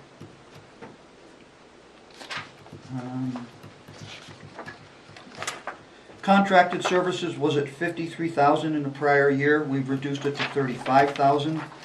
That 35,000 is almost specifically to use for the VACCON services now. We agreed with the DPW that we were no longer going to share in the VACCON because there was thought that the town VACCON might not be used as much as they want to because of its age and the cost to replace it. So we went to outside services last year and had Belmore Maintenance from Goffstown do all our our line cleaning. So we used a little less than that, and we didn't quite make all the target for the number of footage we wanted to do. So we calculated what we needed to make up the difference for footage, and we came up with $45,000 for contract services. It also leaves a little money in there as well for emergencies. If we have a sewer line break in town somewhere and we needed to hire one of the local contractors to dig it up for repair, we have a little money left in there for that. I got 35,000 in that line, and not 45. Oh, excuse me, my Contract, mistake. yeah, 35 contract, for yeah. VACCON. This year, you spent $1,161. They're doing it right now. We haven't seen Okay. any of the They're in expenses yet. Penardville doing, vacuuming the lines Okay. as we talk. And that also includes the flaggers, is right? Yes, As well? yes. We have to use contract flagging services, so the flaggers are included in that contract. The fuel oil, the diesel fuel line, we reduced from 3,500 to 1,500. That's the backup generator at the pump station on East Union Street. We haven't put any fuel in that tank in years because the generator rarely ever runs, and we keep an eye on the depth of the fuel. So we reduced the budget because we haven't purchased any fuel. The CIP projects is an explanation because we had money in 21 to do a sewer line repair in Louis Street. We could not get there because of getting the design done on time. We couldn't get a contractor. We put it out to bid. We got one bid, and we didn't like the one bid, so we talked to the contractor about taking this year and next year's contract. And what we've done is we've taken this year's contract and next year's contract, and they've given us a very good price to do the 21 job and the 22 job in 1 year. So the 645 that was budgeted, 645,484 that was budgeted was last year's number. The contract for the 2-year amount is 861,980 and 40 cents. So the CIP money that you see down the road for this year is in addition to, we just carried the number through and we will have a negative balance when we're all done. Okay, just, let's go back to that CIP project. Okay? Last year, you budgeted 645, or this current year, actually, 645, 484. And then we had a revised budget number, Peter, the next line over? Is that in your? No, I see 645, 484, the same number. So, I'm not certain how that carried over. Lynn, why did that carry over? Let them get a chance to They figure it now out. did this report without, That's all right. so I guess they Fix didn't, it. they didn't include, they don't include that one. It doesn't show that second project, Yeah. Tim, that's my question. You came up with some kind of $800,000 project, but it doesn't show that. See, I'm working off a sheet that Lynn gave me, and now we've got Danielle's numbers on another sheet that you all have, and something is wrong here. I Well, no, apologize. what he's asking is, we're talking about two projects now. Last year, we had only budgeted the one project. Right. Now we are including the two projects together, and that's why it's more It doesn't money show this on year. here. that number's not on our sheet. That number on our sheet right Which now number are you looking is, at? our number for '22 is 645,484. And that's what we're budgeting because we couldn't change CIP. Those are the numbers that were approved, so we had to put that number in our budget. So that is what we're budgeting, but we have a contract that was just signed for $861. Well, where is that number? You don't see, that's in our notes because it's not in the budget. It's Danielle, out. you want to help us with this one? It's outside the parameters of the budget. It's gotta be in the budget. That doesn't. That will come from our. We also have, because we're an enterprise fund, if we under budget for something like that, we can go to the trustees and get the balance on the trustees. That's not a question. I'm not, Yes, my you question raised is, it at a meeting that you, we have you, approved you had a so we number left the of number that 800 and we something had thousand. in It doesn't CIP. show here. I apologize for that once again. Don't because- apologize. We'll just get it straightened out. Pretty simple. So if the 645,484, which didn't get spent, are you encumbering those funds? We don't encumber like the town does because we're an enterprise fund. The money just goes back into the enterprise fund and it gets pulled out the next year. All right, fine. So it's not an actual encumbering process. Go ahead, Danielle. We can revise that budget. I was not aware that they had a signed contract, but the budget can be revised to reflect the new number. What they were discussing is that they also have funds available in that CRF fund that is held by the trustees of the trust fund. So they could pull the difference from that if they wanted. Not a question about that. The question is, it's not on the budget sheet. We so- need to revise the We can number to revise show that. the Okay. contract for Yeah. Bernice. It as- wasn't as- because we were under the impression that we couldn't change that budget number we had to stay with that because it was approved through So CIP. if you want to write the number down, So that's why we didn't change it from what you see. our contract with Bernice and Son is $861,980.40. Don't forget the 40 cents. Fred, you had your hand up? Well, I was just saying, I think he has to budget for the bigger amount. And if he wants to show revenues so to offset that, that's in the revenue line. Yeah, Right. it will be. Yeah, that's, okay. No, we just weren't, the way we understood it is that we were not allowed to change it on the actual budget. So I'm gonna ask that we get page 26 of 26 revised and replaced in our book, okay? We will work with finance to make sure that's Yeah. done. That's gonna change everything all the way down, all the numbers. It'll make the bottom line larger in that Right. column. Go on, Tim, are you done? The next line down is VACCON expenses. Prior years was 20,000. We zeroed that out. We actually made it $1 to keep the line open with Public Works, but since we no longer have a municipal agreement with Public Works to share the VACCON and share the maintenance, we're not going to budget for the maintenance and repairs of the VACCON. Manchester O&M charges were reduced from $650,000 to $550,000. Those are the actual charges based on our flow. So we didn't see the point of putting $650 in, which was $100,000 more than what we needed.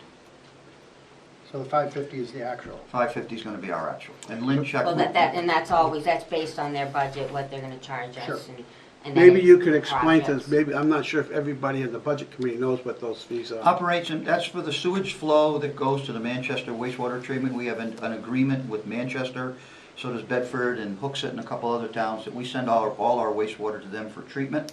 Also included in that are some capital projects that, when they do a capital project as required by the federal government or by their own design, which affects all the shareholders, they then add on to our bill and add money onto our bill because we have to share in a percentage of the cost.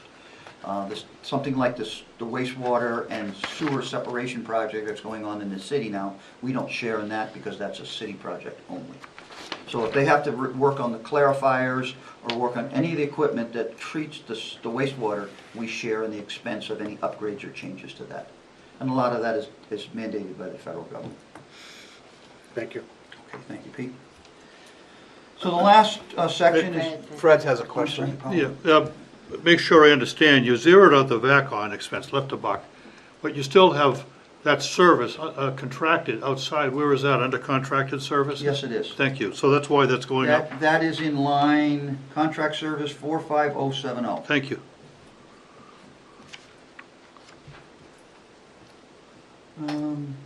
Then we go down to the pump station. Everything stayed pretty much the same all the way down until we got to the telecommunications line. Because all the pump stations are going to go to the SCADIA system, each one has to have its own phone line to report via the cell phone systems to the computer. So we increased that because we are going to see an increase in our phone bill for the reporting necessary for those electronic systems that are going to be mounted on the pump stations. And it's all the same all the way down until you get to the pump station upgrade, which is the last line, 53,445. We had budgeted $350,000 for the Elm Street Pump Station Rehabilitation Project.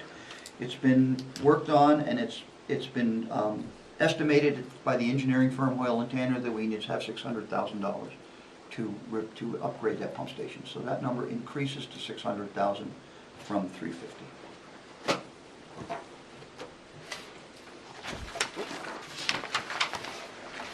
That's the whole budget. Questions? Yeah. Go ahead, Joe. Thank you. So pump station upgrade on Elm Street, is that like, I guess, do you have a little bit more detail on the project? Well, the project started because the pump station was not safe.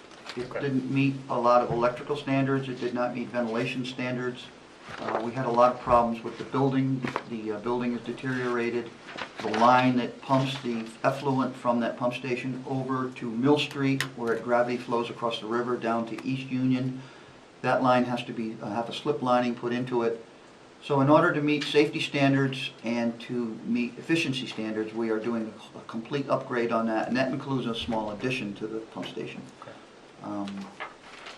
Basically, we want to bring it into compliance with all the regulations for safety and for standards that we need to meet. Tim, Cost? what's the addition for? The addition is actually for the electrical, because the electrical is in the same room with the wet wells right now, and it's very damp in there, and there's corrosion, and it's an unsafe situation. Thank you. So we're actually moving all the electrical into a separate room. Isolating it. Yeah, insulating it, and then there's a bunch of work. I don't know all the scope of the work, but I do know that it's an upgrade to make it meet proper standards, make it safe. And ventilation too, there's no ventilation in that building really to speak of. Thank you. And not to criticize, I asked a lot of questions about you, because you're pretty much a self-sustaining act, but there's a few questions I have, like wet well maintenance. You haven't spent anything, but you still budgeted the $1,400 that you budgeted last year. And That money is for, when we do the wet well maintenance, which comes up late in the year, as a lot of our stuff does unfortunately, before this budget is actually spent out, is when St. Ange Septic has to come out and pump the wet well all out so they can treat it with chemicals and clean it and do the annual maintenance on the wet well. And then further down over there, you have diesel fuel. In 2020, you budgeted $2,500, didn't spend anything. In 21, you went to $1,500. It doesn't look like you've spent anything. And then you budgeted again at $1,500. Now up top, you had diesel fuel for $3,500. You only, so far this year, you spent $907, and then you budgeted another $1,500. So you got $3,000 in diesel expense I think that is actually an error in our accounting, to tell you the truth, Peter, now that you pointed out. Which one? Operations diesel fuel should be marked for the pickup truck, not the backup generator. Okay. That's my mistake. That's where I was getting. That's what's because- in my notes here that I read, and I didn't realize that I read the wrong note. That's for That's the pickup truck, and we used to use that for the VACCON diesel fuel, Right. diesel fuel line. The diesel fuel at the pump station, we zeroed out, but then now it's back to 1,500. That's in the event that we did use the generator for an extended period of time, then we would need to have a line to get diesel fuel out of. Even though we haven't spent any because it hasn't run. Okay. Anybody got any questions? Go ahead, Fred. Does diesel fuel get funky? If it's We acidic? talked about that at the last sewer commissioners meeting, actually. We had it tested, and it is still, Chet was at the meeting. We tested for water, and we tested for its ability to actually burn in the motor, and it was tested out fine. Okay. I was gonna actually have the tank drained, honestly, but then when Corey told us that they had it all tested, I said, that's great. Anybody else got any questions? We will have that sheet revised you requested through the finance office, and we will get the revised numbers back to you ASAP. Great. Thank you very much. Thank you. Thank you.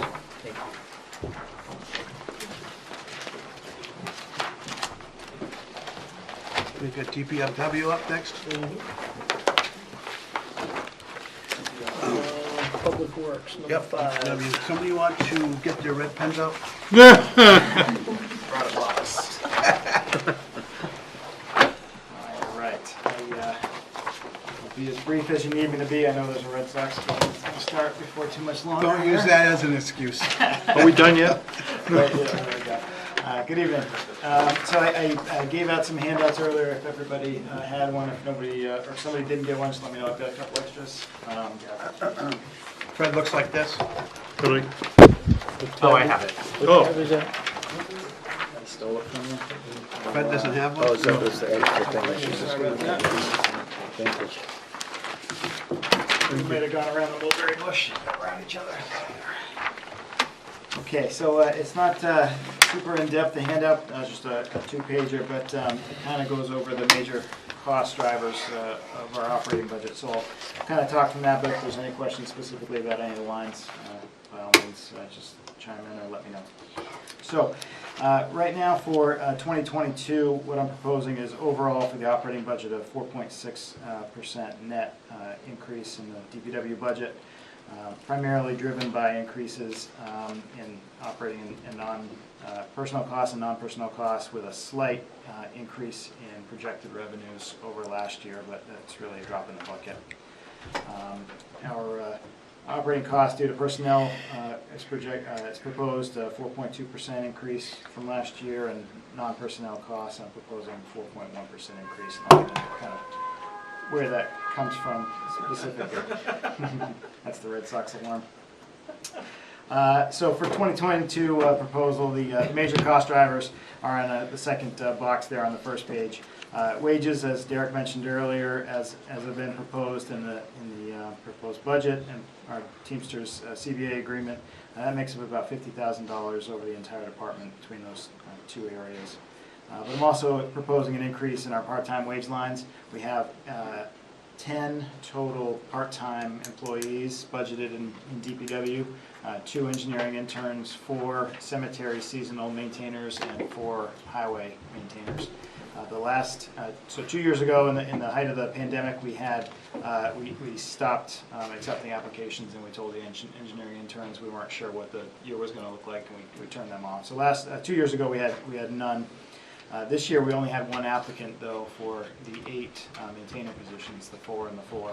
We did fill both our engineering intern positions. We had a pretty good pipeline with the schools for that. But it seems that even with an increase of $1 an hour, we didn't gain any applicants. So we had 1 applicant, we hired that person, and we actually had to make some arrangements based on the age to be able to get that person hired. Hopefully we can get that person back, but that still leaves 7 positions unfilled. And that fully stresses the department during the summer months. As you might imagine, we have to pull from either highway to help the cemetery folks, or hire more flaggers than we normally would have to for our road projects, just because we have to obviously maintain a safe work zone. So The hope is we can spend a little bit more, maybe entice a few more applicants, but then we'll save on some other ends and keep our crews for highways in particular where they need to be. Will you be pressing the schools a little bit more? I'd like to, especially now that we've made that change this past summer to allow a lower tier age group. I think that'd be a good plan. It was, by the time we made that choice, it was sort of late in the season to grab them, but certainly coming into next year, I'd love to. That worked out well. As Derek mentioned, gas and diesel, both contracts have some increases. So for us, heavy consumers primarily of diesel, that's a $20,000 hit just with diesel pricing. Salt, unfortunately, got some bad news statewide. The new state contracts were released, and those mirror, there's a few big companies that offer salt, Granite State Minerals, Morton, a few others, but they're all right at the same basic cost now. So we jumped from $49 a ton for salt last year to $72.50, I think, is the price this year. Are our sheds full right now? It's pretty close to full. I don't know if it's totally topped off, but we'll definitely need to get there before winter. Shed's not all that big, so throughout the year we have a big storm. We have them truck in during the week to refill it. Unfortunately, so we don't have much of a buffer for big cost changes. It doesn't take too many storms to get down where we're ordering new salt for the year. So that's a $70,000 hit to the budget with that pricing for salt. Salt is one of those funky items we budget on an adjusted 5-year average. We kind of toss out the high and the low out of the last 7 years for consumption, and we shoot for the middle 5 years, and that's what we budget. Some years we could be way off. We had a light winter a few years ago and we hardly used any, and then you have a heavy winter and you're over budget and we have to shave off some other areas. But the only good news on the salt end is that we split the fiscal year a little bit, where we're purchasing some in the fall, first few storms of the year, and plussing up the shed are out of the end of one fiscal year, and then the next batch, the 2/3 of the storms come out of the next fiscal year budget. So we start from fresh each January, where other towns don't if they're on the state's fiscal year. So we benefit a little bit from that. It would take a real bad winter for us to chew through our entire season's budget before the summer. So going into the summer, if we've had a tough end of the winter, we'll know, and we'll just probably come to the board, do less road work than we would otherwise to make the lines even out. So unlike towns on a July fiscal year, we're kind of set up pretty well for that. Let's see, consulting. We've got an increase in consulting. As Mr. Redmond mentioned, we've removed the VACON from CIP this year. That was a $500,000 estimated purchase in a couple of years. That would be a split between sewer and DPW, but based on the usage, the reliability of the equipment, we just haven't been able to use it as much as we'd like to, and then that whole personnel cost. So once the equipment's back up, we need the people to run it, and if we don't have full staff, it all kind of plays in. So decision was made this year. We're going to yank that from CIP, and instead we as well put some money in our consulting line to hire contractor catch basin cleaning for the majority of our structures. That's an MS4 stormwater requirement through the EPA Clean Water Act, but the attempt would be to try to get about a quarter to a third of the structures every year and rotate through and get the primary sediment drivers and outfalls, or last structure before an outfall under the water bodies, make sure those are cleaned every year, but then otherwise rotate through. So we budgeted some money for that. Also in that same line, a little bit extra for additional roadside mowing. We're kind of starting to look like a jungle in some areas in town. We just kind of do the same main drags, and then we start to run out of money. So we wanted to add a little bit there to make sure that we're not getting too overgrown in some of the neighborhood streets, because as soon as you get beyond mowing territory, now it's a real project for either a tree company or for us to go in and saw and chip trees rather than mow brush. Quick question on the VAC, just to go back on the VACON truck. When is that going to sunset, the VACON truck? I'd like to run that until the wheels literally fall off, as emergency only. If right now, if there was a sewer emergency, or if we had a excavation or something for a collapsed catch basin that in the middle of the night on Mass Road we need to investigate. It might be tough to get Belmore out there. Somebody's basement's backing up with sewage. It might be tough to get somebody out there as quick as possible. So it's nice to have that extra emergency response asset, but putting it out for 2,000 basins a year probably doesn't make a lot of, for this age of the equipment, it doesn't make sense, and it's not going to last. But I think if we're just peeling back the usage quite a bit. We can squeeze a few more years out of it. I haven't put anything in CIP to replace that if it does go down. I think I'd like to kind of see how this contracted piece works out for a couple of years. Knock on wood that the existing back on, if we need it for that emergency, lasts a couple of years. And then I can come to CIP with a recommendation if we wanted to get a smaller, either trailer mounted unit or a smaller truck that doesn't have quite as big a tank that we can use for, a quick clean of 5 structures if we had to. Something that makes a little bit more sense size-wise. And if we're happy with the contracted cleaning, that's going to be the way to go.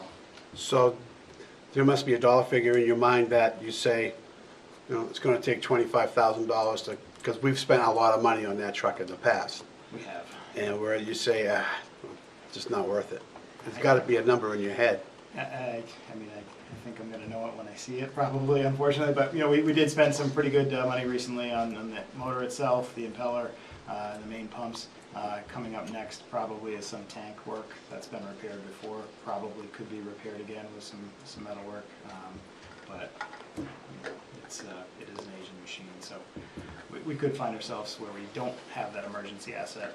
So I would come back to the board in that case and see what we want to do, if we're okay with relying only on on-call, or if we wanted to spend short money to get something else, used or whatever, or spend the money to repair it. But it can add up certainly pretty quick with that machine. Added a little bit, 15,000 total, about 7,500 each to street sweeping and line striping. Street sweeping, as the town's MS4 stormwater permit progresses through the years, we're on year 3 now, the requirements increase. So we are supposed to be sweeping the entire town's MS4 streets twice a year now, whereas it used to be only once a year. So we've tried to be as smart with that as we can and not say, send out the broom down 100% of each road end to end. Let's make sure we're looking primarily at curb streets, because there's no sense sweeping a street that doesn't have a curb and doesn't hold any of that sedimentation. But also, let's maybe pre-scout either with the interns or with our own engineering staff ahead of time and make sure that we're not sweeping a street that is clean still from the spring sweeping.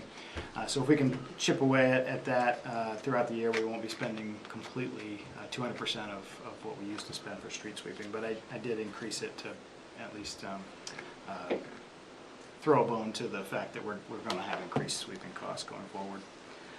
Line striping, we're under contract for a 3-year contract with Markings Inc. The second year, there is a price increase, and then also the amount of striping that we've done has increased a little bit over the years. So we went back and looked at some actuals this year. We actually painted a little bit more than we used to paint from a footage perspective, so the actual costs have gone up a little bit. Solid waste disposal fees, again, that's a long-term contract. We signed a 10-year contract a few years ago with Casella. Contracted rates go up, but we've also, as kind of that, usually it's a leading indicator, but now we're in the middle of it, so it's just an indicator. When the economy is strong, solid waste is one of the first things that you see increase, both from a municipal solid waste and recycling perspective. A lot more items entering the waste stream as things get replaced or as building starts, that kind of thing, new construction. So we've definitely seen an uptick across the board in solid waste, every aspect of. So we're actually seeing increased tonnage across the scales, plus the rate has gone up. So that leads to 60,000 overall for that entire line. Facility maintenance, both for cemeteries and for the highway division. I've got about $30,000 increase between those two. That includes some costs that we've started using cleaning service last year. Partially due to the COVID protocols, but partially because we have 3 restrooms and we weren't cleaning them all. So one of the things that kind of came out as we started to dive into what we should be doing from a cleanliness perspective was, well, this garage bathroom's never been cleaned professionally or otherwise. So when we talked to the town hall cleaner about adding to her workload as a part-time job at night, she wasn't able to add that. So we've started contract cleaning service of all the restrooms and all the sinks and stations in DPW. But there's also a little bit of extra money in there for the cemetery commissioners, cemetery trustees rather, sorry. They have requested some money to begin the columbarium project at the West Lawn expansion. So there's an area that's, as part of their expansion project that's been earmarked for a columbarium, so these are sort of stacked areas for cremains. So they'd like to get that, the foundation prepared to be ready probably next year in 2023 to start purchasing some of these modular columbarium units so they can start selling those and get some revenue. And they also would like to extend the driveway at the Shirley Hill Cemetery. There's the new expanded area at the top of the hill, so the driveway will go a little further up into the property. So there's some gravel and grading costs associated with that. Fleet maintenance, so on to the good news now. Fleet maintenance, I reduced proposal there by $25,000 due to actuals the last couple of years.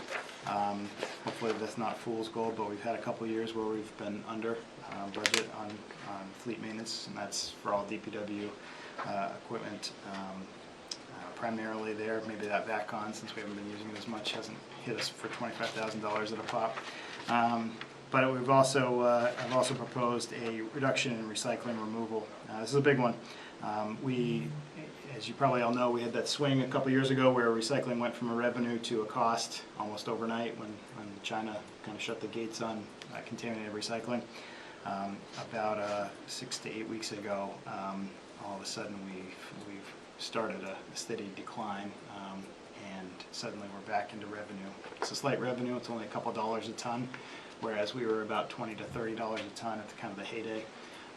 But certainly a far cry from what I budgeted last year, which was about $70 a ton to dispose, versus a slight revenue. So that makes a pretty big swing. Several thousand tons of recycling a year suddenly takes quite a chunk out of that. So what's left in that line is really the cost to dispose of lamps, ballasts, batteries, mercury-containing devices, stuff like that. So hopefully we'll stay on the revenue stream on recycling. Doesn't seem to be any end in sight on that, as everybody's still shopping from home and all the cost of paper has gone up, so they're paying more for these single stream bales. On to page 2, so that's on my operating budget. Page 2, I've got an overview of CIP, 21 versus 22. I've got a $360,000 increase total in CIP over 2021. About $160,000 of that is in vehicles and equipment. This year we've got a 6-wheel dump truck, a F-350 pickup truck with plows, a trash trailer, a live floor trash trailer that you've heard us talk about in the last few years. We're trying to replace, we have 5 of them, trying to replace those on a cycle to make sure that we can keep the trash and recycling moving. And also a curbside packer truck. So we've got 3 curbside trucks, 2 frontline that run every day, 1 for trash, 1 for recycling. I shouldn't say every day, Tuesday through Friday. 1 trash, 1 recycling, and then 1 backup. So the oldest unit becomes the backup. Quite often, nearly weekly at some point, the backup unit has to go out on the road either to take care of one of the other mainline units that has a minor breakdown or a major breakdown, or if for whatever reason, if there's a traffic snarl or something, or an accident, we get behind schedule with one of the mainline trucks, the backup unit comes in to kind of save the day and get the rest of those barrels and get everybody out at a decent hour, especially before rush hour comes through. So we have maintained 3 trucks, so those are fairly expensive pieces of equipment, the trash trucks, and they have a pretty long lead time too from when we actually place a purchase order when they come in the door, so we're kind of on borrowed time. And then the second half of CIP is our projects. The 900-pound gorilla there is the road plan. So of the just over $2 million in 2021, $1.6 million of that was the road plan. So that's everything from reclaim and reconstruction of streets to overlays and maintenance, paving, and sidewalk work too. That's got an increase though in this line by about $300,000 for 2022. Of that increase though, the road plan is flatlined at $1.6 million, but of that increase, $375,000 is just due to CIP. As Derek had mentioned for a couple of his items, they desired to flatten out some of the out years and pushed some of the smaller projects up. So CIP, from what I had proposed, moved up the I'm gonna run down the list, I guess. So we've got the road plan at $1.6 million. We have $50,000 for traffic signals. That's been a project for several years now. That's for, this year it's Joffrey at Rite Aid. $157,000 for Center Street culvert/bridge design. So it's actually a multi-plate metal arch culvert on Center Street right at the base of Locust. It's big enough that the DOT classifies it as a bridge. It's coming up, those can fail pretty quickly near the end of their life, those galvanized culverts. So this is in the state aid bridge program, which means we're eligible for an 80% offset of the cost from state funding. This first piece, those first years, just for design. So it's going to be a pretty substantial bridge project, pretty main thoroughfare. So we're going to investigate all avenues, especially accelerated bridge construction if we can, to get that project started and finished without disrupting traffic for too long down there. But $157,000 is the cost of design. If you look in the revenue section, there's an offsetting revenue for 80% of that. It's $120,000 something. We've got an air curtain burner, $135,000 for that. That is part of the solid waste uptick in material that we've seen has been brush and yard waste, primarily brush. So we've been trying everything we can to avoid paying to have brush ground. It's about $10,000 every time a contractor has to come in with their massive grinders to grind the brush piles. They don't like us to call them before the pile gets too big because they want to make their mobilization worth their while, and they don't have to charge us extra for that. But if it gets too big, now we run out of space and footprint at DPW, and it becomes contaminated the longer it's there and gets added to. So one of the things we've done this year is a lot of brush burning, which comes with a whole host of concerns on the other end. So now we've got air quality concerns, especially with the brush fires out west, air quality action days, and now here we are burning in town, adding to that. So we try to save some money and costs on one end, and then there's environmental impact on the other. What an air curtain burner does is it's a diesel-assisted, injects a lot of oxygen and proper vortexing into a burn box, basically. And you can add brush. It burns a lot hotter, a lot faster, and a lot cleaner. So it's kind of an industrial / operation type piece of equipment. This was actually an out-year item that we moved up just because of the cost of brush grinding adds up so fast. Haven't had time to demo this equipment. I'd like to do that before the budget's finalized and see if that's really something that's going to work for us. What's the cost? About $135,000 for a size unit that we would want. They do have larger units and also units that can generate electricity and backfeed to the grid, but I don't think we have the infrastructure for that, and I don't think we have really have enough brush load to make that worthwhile either. So, kind of I don't know. Evelyn has a question. Evelyn, you need to come up to the front. Sorry to make you get up, but that way they can hear you on TV. Evelyn Redmond, Budget Committee. Is that airbrush unit a separate unit? Does it have to be housed? How is? It can be out in the weather. It's almost like a shipping. Think of like a shipping container box size, a little bigger than a normal container, but it's got a diesel fired. So it doesn't need a structure for it. It's kind of a standalone. Okay. Probably put it right in the pit where we currently burn. Okay, thank you. Thank you, Evelyn. We've also got $50,000 in for a recycling compactor that was moved up by CIP into this year. All the equipment at DPW is starting to show its age, especially the operating and working stuff at the transfer station. The recycling building compactor is one of them. That's what's used to pack the live floor trailers so they can get out on the road. That's ready for replacement. The transfer station scale, we've had that repaired a few times now. It's an in-ground scale, which probably isn't the best design for New England with all the salt, especially that we need to treat the area so people don't slide into the scale house. It's right there, concrete surrounds, so there's been a lot of steel work and a lot of concrete work associated with that. I'd like to get an above-ground scale that we can keep cleaner, but also will, naturally shed most of the contaminants and salt off. How old's that scale? I remember we replaced it, about 10 years ago? I think it might even be a little bit older 10 years is when we did the maintenance or the repairs on, I believe, Pete. We've had 2 rounds. Time since flies the when you're having start. so much fun. Since 2015, I think we've had 2 rounds of repairs, one a little bigger than the other, but. yeah, Collis? And what's the story with the corrugated cardboard compactor?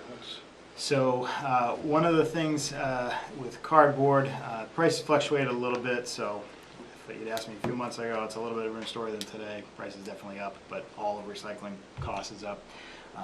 But it's been a manpower concern. The cost of the recycling revenue from corrugated wasn't enough for us to justify the special trip to another location with a whole truckload of bale. So it's not an issue of the equipment? Nope, no, Okay. that's Thank you. functional. So we've taken that offline. We've been asking folks to divert right to the recycling building, just because we're, Now I know why. can only make so many runs, a week, and without either hiring out trucking or getting another driver on the road with a Class A.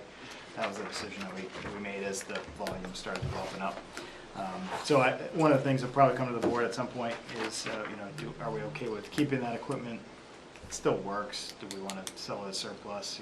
Have it. It's not really That's hurting down the anything road. where it is now, but that's the reason it's been offline. Gets back to the budget cuts. And then the other big item that was moved up by the big item that was moved up by CIP was garage ventilation and fire suppression projects. So now that we have actual public water service to DBW, which also feeds the athletic fields now, we have the flow that we would need in order to sprinkler the garage. So we've got a couple $1 million worth of equipment plus the garage itself that has never been sprinklered. And sadly, fires at DPW facilities are more common than everybody would like. A lot of complicated equipment with a lot of upfitters and a lot of wiring throughout, covered with salt. Well, wasn't it Henniker or Hillsborough a few years ago lost all their stuff? They did. A few different departments lost everything. Yeah. So talk about a overnight problem. They had to go out for a bond question, special town meeting, I think, to request a bond just to get a few trucks. And they're a couple $100,000 each, so we start losing. I think we've got 9 6-wheel dump trucks and 2 10-wheel dump trucks. So just the big trucks alone, if we lost those, it's a couple $1 million worth of equipment right there. Be hard to. And then you got to find a place to build them and sell them to you in a short notice. They're big borrow and steal if you're in that situation. Anyway, not to mention the personnel safety factor if we did have a garage fire. It's important. So we've got a $250,000 set aside for improved ventilation for the crew that are working there, especially the garage fleet maintenance folks. But then most of that would go towards the fire suppression, getting that last couple hundred feet of water main up to the building, and then adding the heads. And then the last slide there on page 2 is just kind of a for fun thing on an average house of $250,000, kind of based on expenditures anyway, where your property tax money goes to for single family residents and how much goes to DPW, and then of that, what it kind of amounts to on an annual basis. Not too bad. Okay. Interesting choice of words that it's a fun slide. Yes. Anybody have any questions? Budget committee? Joe? Thank you. So typically, in years past, we've kind of gotten like a little bit more detail on like the overlaying, the road plan, like, what the projects are coming up, things like that. Do you think you'd be able to forward some of that information over to the committee Sure. at some point, just so we can have a better idea of like where we are in the road plan, like how many streets are red, how many are yellow, I can do that. I don't know the exact lingo, but that's kind of what I would look for. We can, I can give you some ideas of, pavement conditions, kind of on a percentage basis. Thank you. I can share, well, we have online on our town website under construction projects, we've got the 2021 project list. Assuming we get to most everything that's left, it'll be about 10% of the whole road network this year, so that's pretty good. We've got about the same amount programmed for next year, but that all changes depending on what we do finish this year and what's left and what happens with the budget, of course. So we don't finalize the next year's list to the select board until after the budget passes. We don't know how much we have to work with, and once you put that info out there, I heard my street, was on the list. What happened? Well, we were in default, or something else happened and money went X. So we try not to advertise what we're thinking too much on the next year until that budget process kind of plays out. But I can certainly get kind of where we've been, how much we've been able to chip away with increased budgets over the last 5 or 6 years since they kind of bottomed out and were built back up. Well, and I think if I remember right, there was kind of a push lately to do reclamation, like instead of completely reclaiming something, doing more overlays of like the yellow listed roads. I'd just be kind of curious of what the progress is on that. And In general, that's kind of the hope anyway, is you keep your good roads good, use the phrase you always hear, maintain what's in good shape before it gets to the point where it needs to be reclaimed. Unfortunately for us, we have so many neighborhood streets that are so far gone we don't have a choice, and so we kind of have a split road plan right now, and we're taking a worst first approach, which is if you talk to state DOTs, they'll say never do worst first, you'll never get ahead. It's easy for them to say when all they have is interstates to take care of, and you can afford to keep your good roads good. So we take a worst first approach with our neighborhood streets, which are just in terrible shape in some instances, and then we try to maintain our main roads and those that have already been reclaimed, collector streets we try to keep it at a 10-year maintenance cycle of an overlay, 1.5-inch overlay. So as time goes on, we add more to that overlay list, and there at some point will be less on the reclaim list, but the reclaim list is still pretty lengthy. thank you. Anybody else? Okay, let me get started. I got a question on facility maintenance, Okay. which is 53,460. Under cemeteries, highway. 1420, page 14 of 26. So that's highway facilities maintenance, yes. Yeah. Yep, so. So 21, you budgeted 14,245, but you've spent 25,700, and now you're going up to 27. What is driving that expense? So that is the line, I mentioned it before, but I might not have mentioned the line name. That's where we added our cleaning service. That's where we're paying for our cleaning service that we've, used to be out of part-time wage line when we had when we shared the cleaning service with Town Hall. Cleaning service to clean 3 bathrooms, $13,000? No, so some of it is his actuals for, as all the equipment and facilities age. I think we pay $275 a week, so that gets us the entire office complex, plus the additional bathrooms that weren't being cleaned at the fleet garage and then at the transfer station garage. So yes, 3 bathrooms, but also the DPW building, which was already part of the cleaning cycle. And then the next couple lines down, gravel and stone, you budgeted 10,000, you spent Thank you. 46,000, and now we're at 50. Yes, so another piece of good news, thank you. So that one, if you want to strike that, and sorry Danielle, I didn't catch it in time to give you much heads up at all. That was an early draft of, I was thinking about pulling from reclaim and adding to gravel and stone. I think we just have some items that I need to recode that were charged against that, but they were for reclaim projects this year. So that actual, once I get in touch with finance about the lines to recode, that actual year-to-date is going to go down, and I'd like to keep that still at the $10,000 line. So you're going to change the 50 that you budgeted to 10? Yes, yep. But it's going up somewhere else? Nope, going to stay the same, but our actuals under reclaim will be higher than they appear right now as of this snapshot, because it's going to go from here into that expended line. And then I'd like to go 15, 20, page 15 on 26. And down to, right in the middle of the page, 54,550. You budgeted 20,000 for paint and recon equipment. So far this year, you spent 2,000, and you budgeted again for 20,000. You anticipate something coming in on that before the end of the year? We've got some plows that hopefully will be back by the end of next month, if not earlier. So we haven't been billed for those yet. This is one of those lines that we sort of hold off until the latter part of the year, just in case, because it's kind of a preventive maintenance sort of thing to recondition or paint, mainly plows. In the past, that's gone towards some of the emergency back-on repairs. We underspent on purpose and said, hey, we won't do any plow painting this year, and it's going to go towards that unanticipated back on up there. So that's one that we tend to spend late. We didn't quite get to 20 in 2020, but the intention is to still spend to that line if we can. Good. Okay, that's the only questions I thought. Just quick overview. Well, one other thing, just kind of, as I'm looking at that page that I didn't mention before, under solid waste operations, 45030 consulting service, bottom of page 15. Yep. Budgeted for 13 in 2021. Actuals this year are low, and I've cut that a bit for next year as well, down to 8,500. That is the account line. One of the things that comes out of that account line is flare maintenance at the landfill. Kind of just as a general info item for everybody at home too, is that right now the flare has been offline for several months. We contacted DES because our samples had basically non-detect levels for a long enough period of time where DES thinks that we're beyond the downslope period of the landfill gas generation curve. So over time, as landfills age, they stop generating as much gas.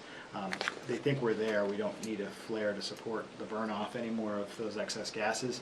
So what they've instructed us to do is take it offline and see what happens with our next couple quarterly readings. And if those stay kind of flat line, we'll take that out of service probably forever for the life of the landfill. What was the cost of that? That was pretty expensive, the maintenance cost of that, wasn't it? It could be, yeah. And the testing cost? I took 4,500 off. It was, Yeah. it's a couple grand a pop, and the equipment for it is kind of a low manufacturing run type thing. There's only a few companies that really specialize in it, and it's just kind of a flaky, setups that, for us anyway, it wasn't really worth the effort. You have to do it if you have to do it. But once we stop generating all the gas, we're burning propane just to keep the thing lit. Makes a lot of sense. Right. Okay, does anybody from the budget committee have any questions for Adam? Oh, Evelyn's got one. You said you made this, oops, sorry. Evelyn Redmond, Budget Committee. For the correction you made on your gravel and stone line, 6 times the use rate at 60. Yes. Where was that misposted from, do you think? So that 46,297 actuals year to date, a good amount of that should have been charged to the CIP line for reclamation, which is under tab 8, page 22.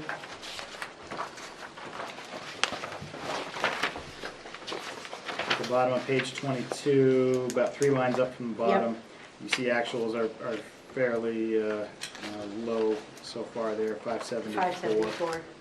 We've, at this point in the year, we've spent most of our other road plan money, so that, our So it should be paving, reflected in that line. resurfacing, sidewalk stuff, that line should be about $40,000 higher in gravel and stone. This So you're line. saying you spent most of that, but you still have 876,000 encumbered? 800, yes. Yeah, so most of that encumbrance is with Continental Paving. So is that just waiting to be paid out? Yep. Okay. All right, thank you. Anybody else? Seeing none? Thank you, Adam. Okay, go Sox, thank you.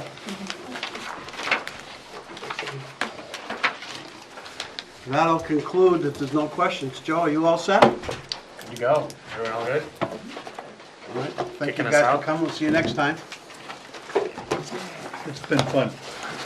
Don't lie, Fred. Another one. Monday night, right?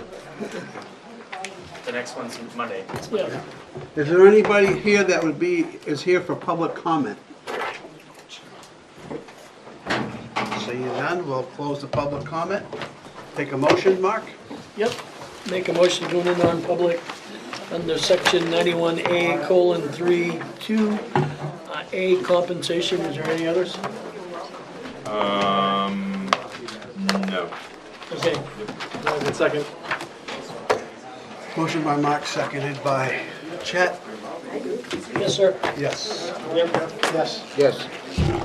That'll conclude tonight's public portion of the meeting. Thank you.